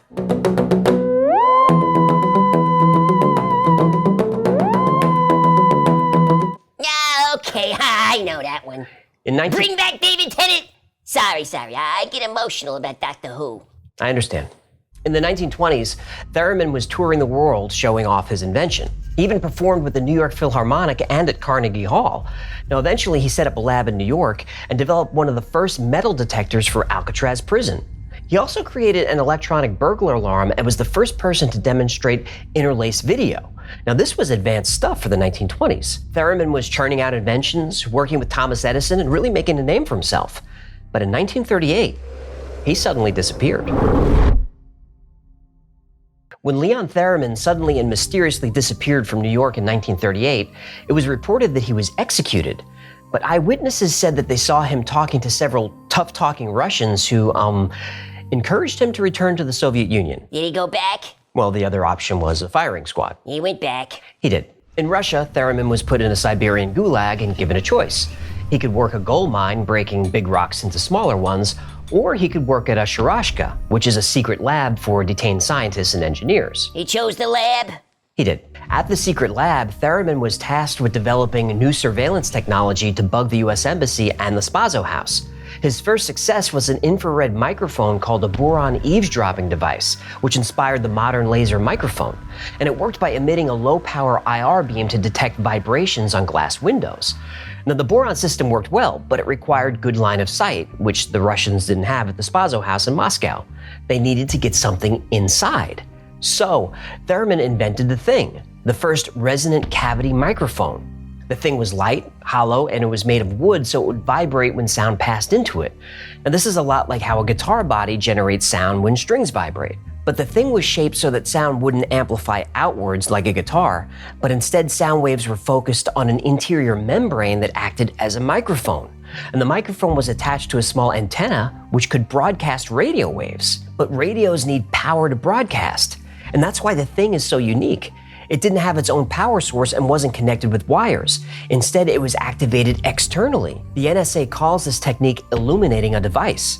And when the Russians knew an important meeting was happening at the embassy, they would park an unmarked van somewhere close by, and then using a strong radio transmitter, agents could activate the thing's antenna remotely and listen to conversations at will. Once the thing was no longer illuminated, it was completely inert. Now, this was genius, cutting edge, and highly effective. And that's why it operated for years, undetected, until... In 1951, a full 6 years after the thing was installed in the American embassy in Moscow, a British Army radio operator was randomly scanning frequencies coming from the Moscow airport. Then suddenly he heard what sounded like an American conversation. Now, as he tuned the signal, he realized he recognized one of the voices as the British air attaché.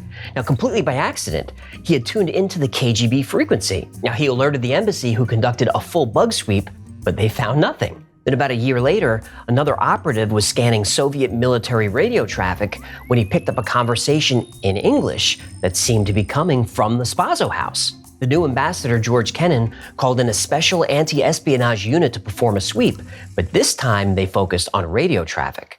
So, Kennan went to his office and pretended to dictate an important message to his secretary. The American radio techs switched on their equipment and picked up the signal almost immediately.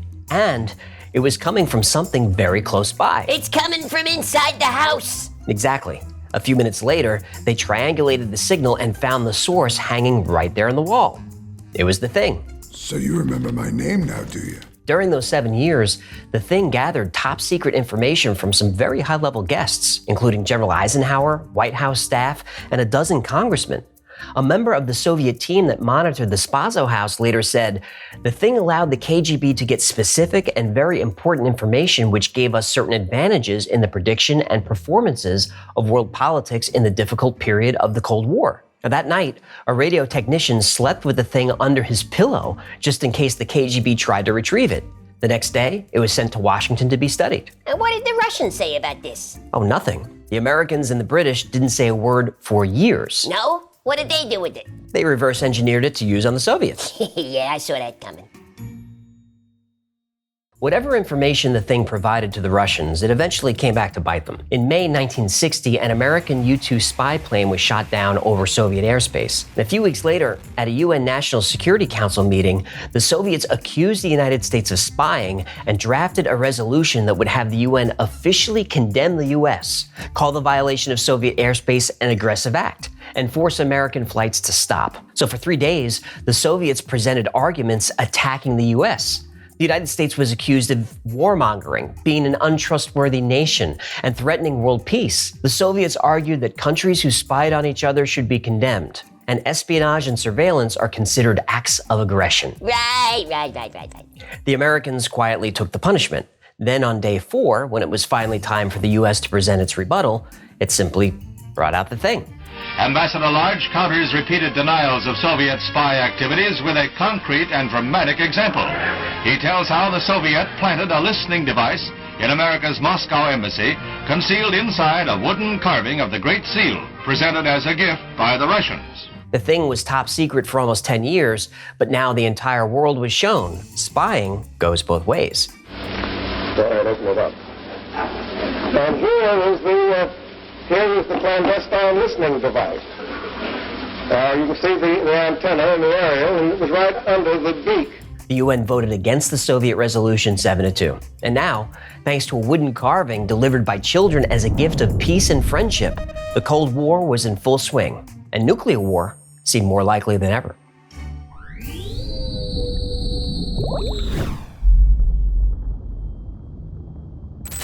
When the helicopter rescue team arrived at the Dyatlov Pass in February 1959, the 9 missing hikers had been dead for weeks. The more the investigators tried to piece together what happened, the more the story didn't seem to add up. Their tent had been cut open from the inside and abandoned, but there was no sign of a struggle. And over a half-mile away, 2 victims were almost completely naked, though temperatures were 30 below zero that night. Other bodies were found even farther away. 2 had fractured skulls. 2 more had major chest injuries. 1 was missing his eyes, and another was missing her tongue. and reports show that 2 of the hikers had been exposed to unusually high amounts of radiation. Soviet investigators listed the cause of death as a compelling natural force and closed the case a few weeks later. The Dyatlov Pass incident has been a mystery for over 60 years, and theories include a military cover-up, a KGB operation gone wrong, a Bigfoot attack, and of course, aliens. Now, one researcher believes he knows what happened that night. Others are not so sure. Let's find out why.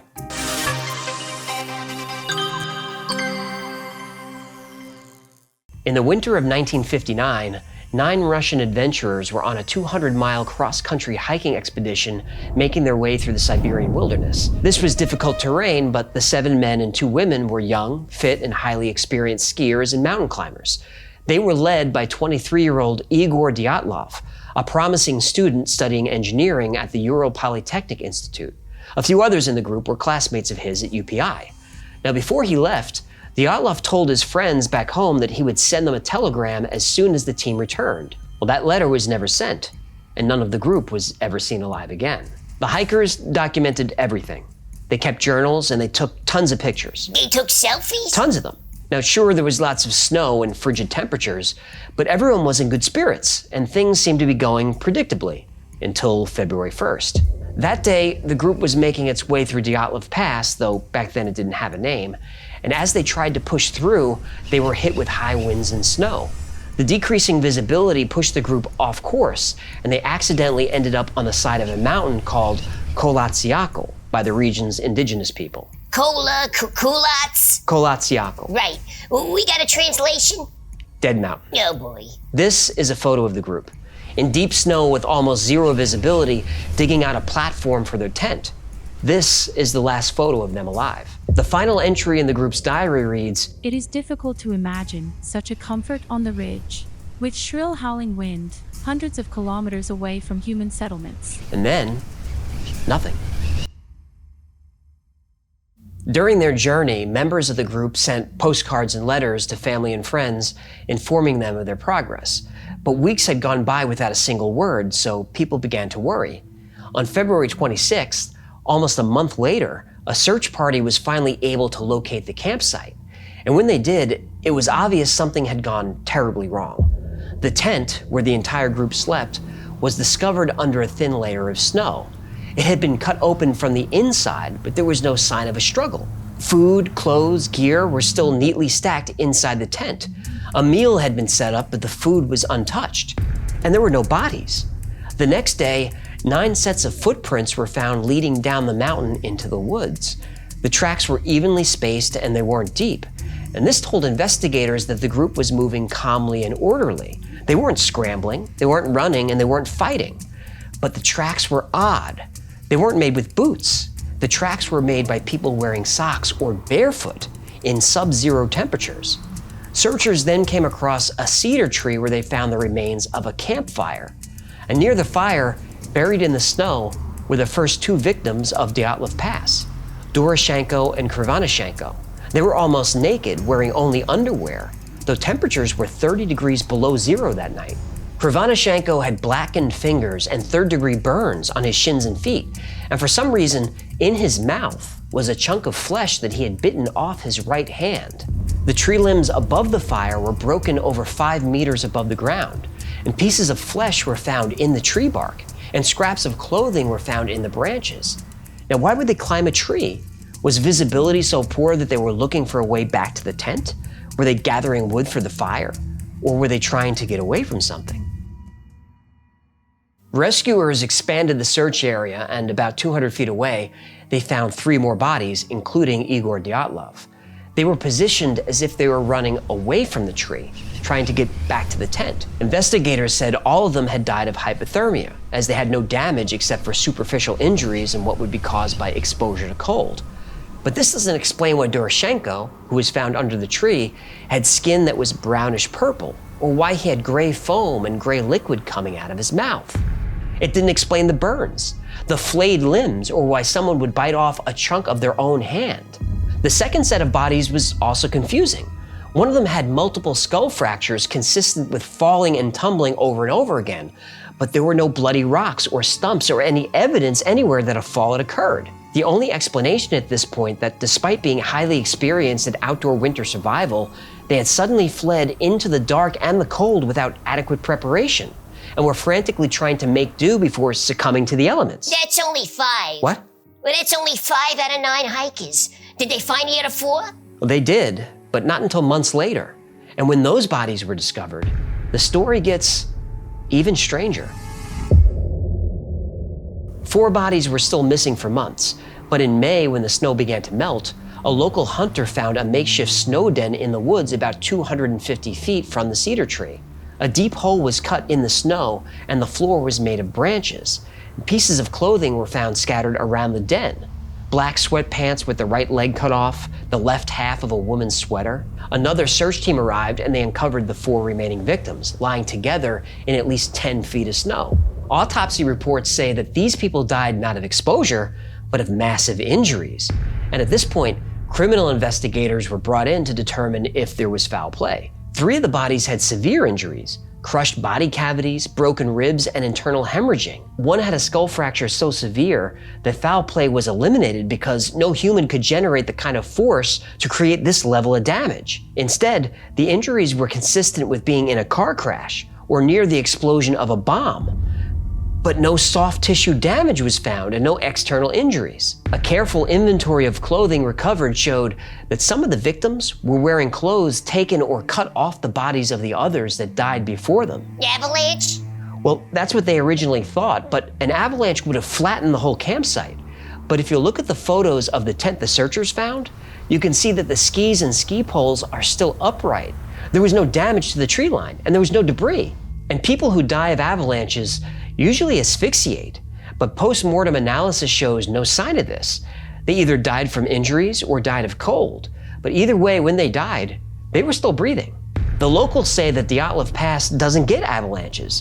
None were reported before the incident, and none have been reported since. And what's even more strange is 2 of the hikers' eyes were missing, and one of them was missing her tongue. Avalanches don't do that. They don't. And maybe the strangest detail of all, 2 of the hikers' clothing had significant levels of radiation. They were radioactive? Yep. Now, despite all of this strange evidence, the case went nowhere due to what was called an absence of a guilty party. The investigation was closed a few weeks later. The final conclusion was that the cause of death was an unknown compelling force which the hikers were unable to overcome. And that was it? That was it. But the victims' families weren't satisfied, so they started demanding answers from the Soviet government. How did the Soviets respond? Well, all files, journals, and photographs were classified. The area was made off limits, and all evidence collected was destroyed. Of course. But there's no shortage of theories about what happened. Ooh, can we? We can. Theories about what happened at the Dyatlov Pass. There are some good ones. I'll cover a few, but I'll link to the full list in the description. The first theory is... Aliens? Be patient. Sorry. Go ahead. Remember that a lot of the hikers were students at the Ural Polytechnic Institute or connected with UPI in some way? Well, UPI was constantly turning out recruits for nuclear research and the Soviet military. Ooh, I like where this is going. First theory, the KGB connection. Alexei Radikin wrote a book called Dyatlov Pass, where he claimed that 3 of the hikers were KGB agents on a mission to uncover a secret cell of CIA operatives. During the Cold War, a favorite Soviet tactic was to plant radioactive material in places it didn't belong, just to set the Americans on fruitless searches.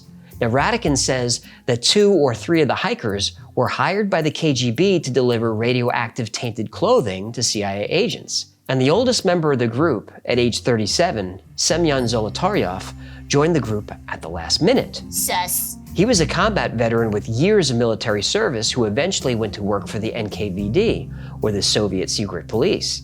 And before transferring to the physics department at UPI, he worked in Moscow at a top secret scientific facility known as PO Box 3394. And Yuri Krivonashenko worked at PO Box 404/10, where a massive nuclear accident occurred in 1957. Alexei Radikin is convinced that this group was not gathered by accident.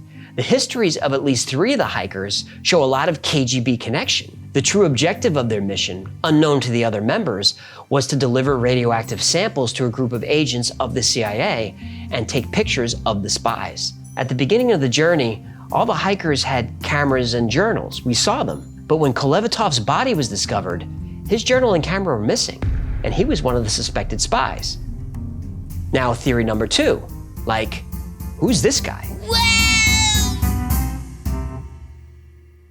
In 2014, the Discovery Channel released a documentary called Russian Yeti, The Killer Lives, and they used the Dyatlov incident to make their case that the hikers had disturbed the natural habitat of a Yeti, and they used this photo as evidence. Now, the doc went on to say that the Yeti was the reason the bodies were missing eyes and a tongue. Now, this photo has been authenticated. It's absolutely real, but it doesn't look much like a Bigfoot to me, and that documentary was, well, it was garbage. So, next theory. Aliens? Ball lightning. Close enough. This theory says that the reason for the tent being cut from the inside was not to escape, but to set up a camera on a makeshift tripod. Dyatlov himself had experimented with telescopes and was interested in spaceflight and astronomy. The local Mansi people had reported seeing glowing golden orbs in the sky that same night, and another hiking group camping 50 kilometers away also reported orange floating orbs in the exact same place at the exact same time. There are even recovered photos from one of the cameras that shows some type of lights in the sky. Lev Ivanov, the lead investigator of the incident, said, "I suspected at the time and am almost sure now that these bright flying spheres had a direct connection to the group's death." He also reported that the treetops in the area were burned above a certain height. In 1990, after Ivanov retired, he published an article claiming that the Soviet government forced him to abandon this theory, and they removed everything from the report that mentioned UFOs, orbs, or anything unusual. He insisted the deaths were due to heat rays or balls of fire associated with orbs. Yes! Another scientific theory is that a rare weather event generated infrasound that caused the hikers to suddenly become disoriented and anxious. Donnie Eicher, who spent 5 years researching the incident and actually visited the site, believes that a wind phenomenon called a Kármán vortex street could have produced a terrifying, powerful sound, which is proven to induce irrational fear in humans. We have a video about this on the channel. I'll link below. Yeah, nice plug. Now, if hit with infrasound, the group might have fled the tent and fallen victim to the cold before they realized what was happening. Now, those are just a few of the theories that have been circulating for years. Some say a weapons test went wrong. Others say the military killed the group and staged the scene. Carbon monoxide poisoning is another theory, or a bad mushroom trip, though toxicology reports discount those theories. If you believe the reports. If you believe the reports. Nobody has been able to come up with a definitive answer. That is, until this year. 2 scientists think they've solved the mystery of Dyatlov Pass, and they use the movie Frozen to prove their theory. Did you just say they use Frozen? Yeah, The Disney movie? that's right. Let it go, let it go. Do. That one? Yeah, that one. No, this I gotta hear. Though the avalanche theory has been mostly dismissed, a new theory has been proposed that the hikers were hit by a very specific and rare kind of avalanche. Johann Gohm, a scientist who studies snow phenomena, was watching the movie Frozen when— Let it go, let it go. I'm a fish and I like water, let it go. You done? I love that movie. Gohm noticed that Disney had created very realistic snow movement, so he worked with studio animators to develop a model that shows how the group could have been hit by what's called a delayed slab avalanche. And this kind of avalanche occurs when you affect the warm, wet snow at the bottom of a slope. This causes the entire face of snow to eventually move at once. Now think about when you have 2 books stacked on top of each other. You could tilt them and they'll stick together until you reach a certain angle. The top book slides. Now, an avalanche only requires a 20-degree slope to trigger it. Now, the Dyatlov camp was built at 23 degrees. Gohm believes that when they cut into the snow to build their tent, it started a countdown. They initiated a chain reaction of micro-disturbances that took a few hours to propagate. Now, trapped under the slab, the group might have panicked and cut their way out. The injuries sustained by some of the group would have been consistent with another slab hitting them at full force. Yeah, but what about all the weird stuff? Well, Gohm says, we say that this is possible that such a slab avalanche would have injured them the way they were injured. Everything that happened after the avalanche is out of the scope of our paper. Convenient. Though it wasn't snowing that night, the hikers did have journal entries about howling winds. These were most likely katabatic winds. And katabatic winds fall down a slope and quickly gain speed due to gravity. And the winds are hurricane force, and they were absolutely detected by local weather stations that night. So the hikers cut their camp into the snow, which disturbed the slab. Then katabatic winds started blowing snow on top of the slab above the tent, and over the course of hours, the weight of the snow above camp reached critical mass, causing the entire slab to fall. Now, using the Disney snow animation, it was shown that just a small avalanche, maybe 5 by 5 meters, would have been enough to cover the camp, but not enough snow that the rescue team would have noticed, especially since they didn't arrive on scene for 26 more days. So, given this new information, can we piece together what happened to Dyatlov and his friends that night? I think we can. KGB, UFOs, orbs of light, these are fun theories, but I think this is what happened. The slab avalanche hits, covering them in a few feet of snow. The 9 campers cut their way out of the tent. Yeah, but What? why leave all this stuff in the tent and then go out in the cold in their skivvies? Well, it was discovered that they had a second stash of supplies in the forest. So they escape the avalanche, knowing they have backup supplies. They retreat to the trees and start a fire. The young trees at the bottom of the slope were icy and wet, so they climbed the cedar in search of dry wood. But with temperatures 30 below zero, they had very little time to save themselves. The 2 most poorly dressed were probably the first to go. The burned skin, probably from being desperately close to the fire, and with hypothermia setting in, they were losing sensation and didn't realize they were being burned. Krivenashenko, losing feeling and probably becoming delirious, bites his hand to test for sensation, and he dies within an hour. 7 survivors cut the clothes away from their friends and dress themselves in whatever they can scavenge from the bodies. 3 of the group, including Dyatlov, try to make it back to the tent, but the steep incline and loose snow make it a difficult task. They soon freeze to death in the struggle uphill. The remaining 4 decide to build a snow shelter for the night. They find deep snow in a ravine a couple of 100 feet away, but their bad luck continues, and they pick a spot near a fast-running stream that never freezes. The stream cuts away the snow above their shelter, causing the roof to collapse. They're thrown onto the rocky stream bed and buried under 10 or 15 feet of snow. Now, in general, snow weighs about 20 pounds per cubic foot, a little over a pound per inch of depth. A section of snow that's 20 feet by 20 feet with a depth of 10 feet, that weighs between 85,000 and 100,000 pounds. That's 50 tons falling on you. So it's like being crushed under a tank, so your injuries would be severe. The missing eyes and tongue probably caused by scavenging animals or just by 3 months of decomposition near running water. What about the radiation? Right. The lanterns they used, which were found at the site, contained small amounts of thorium, which is radioactive. And remember, at least 2 of the hikers worked at a nuclear facility and helped with cleanup after an accident that was almost as bad as Chernobyl. So, in retrospect, the 9 campers made only one mistake: the placement of the tent. Everything else was by the book. They conducted an orderly evacuation to safer ground. They took shelter in the woods, started a fire, and dug out a snow cave. The textbook wrong decision in an avalanche is to stay put. Unfortunately, that wrong decision might have saved their lives.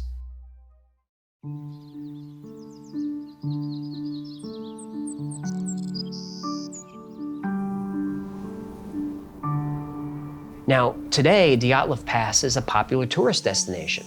People come from all over the world to follow the group's footsteps and see where the tent once stood. People say prayers at the stream and leave flowers under the cedar tree where its broken branches are still visible.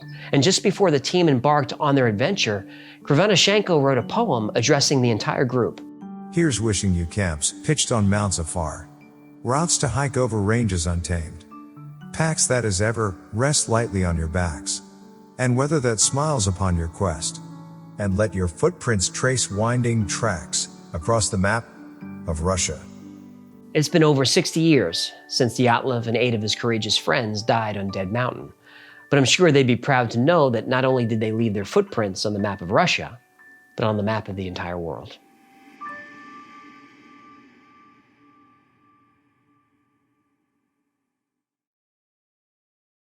Thank you so much for hanging out with us today. My name is AJ, that's Hacklefish. Yes, it's hanging. Really? How's it hanging? Long and loose and full of juice. Well, that's disturbing. This has been a Y-Files compilation episode. I hope you were able to learn some new stuff, but if you didn't, I still appreciate you checking in. This is our last week off. We're back next week with a video about the Anunnaki. Yeah, Anunnaki. A few plugs. Remember, the Y-Files is also a podcast. Twice a week, I post deep dives into the stories we cover on the channel and the episodes that wouldn't be allowed on the channel. It's called the Y-Files Operation Podcast, and it's available everywhere you get your podcasts. And if you want to make a few new friends, check out the Y-Files Discord. There are thousands of people on there 24/7, and they're into the same weird stuff that we are. It's a great community, it's a lot of fun, and it's free to join. And if you want to know what's going on with the Y-Files, check out our production calendar. It's at theyfiles.com/cal. There we post our episode schedule, upcoming podcasts, live streams, pretty much everything. Special thanks to our patrons who make this channel possible. Every episode of the Y-Files is dedicated to our Patreon members, especially the compilations. I know you folks are paying monthly and you're not getting new content, so I'm glad that you're sticking with me. Couldn't do this without you. Now, if you'd like to support the channel, consider becoming a member on Patreon. For as little as $3 a month, you get access to perks like videos early with no commercials, get access to merch only available to members, plus you get 2 private live streams every week just for you.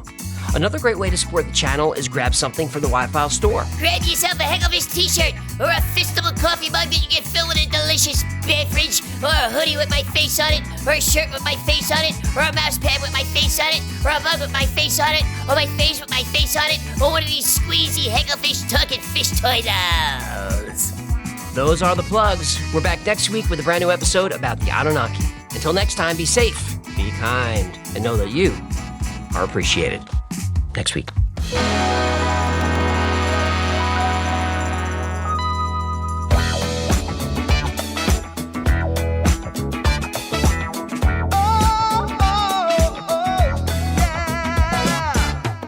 I played Polybius in Area 51. A secret code inside the Bible said I would. I love my UFOs and paranormal fun, as well as music, so I'm singing it like I should. But then another conspiracy theory becomes the truth, my friends, and it never ends. No, it never ends.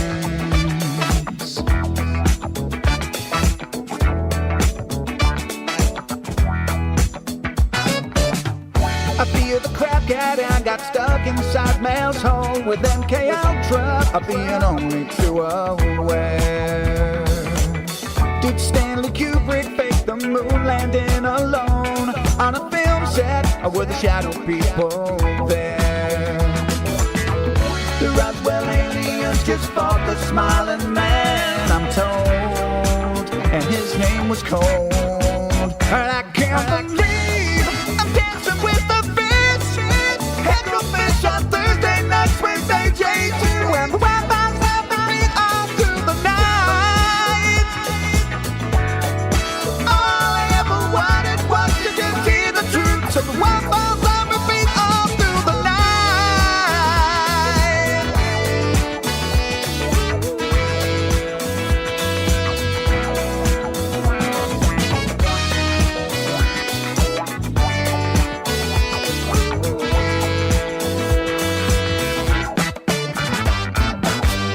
The Mothman sightings and the solar storm still come to Agatha, the secret city underground.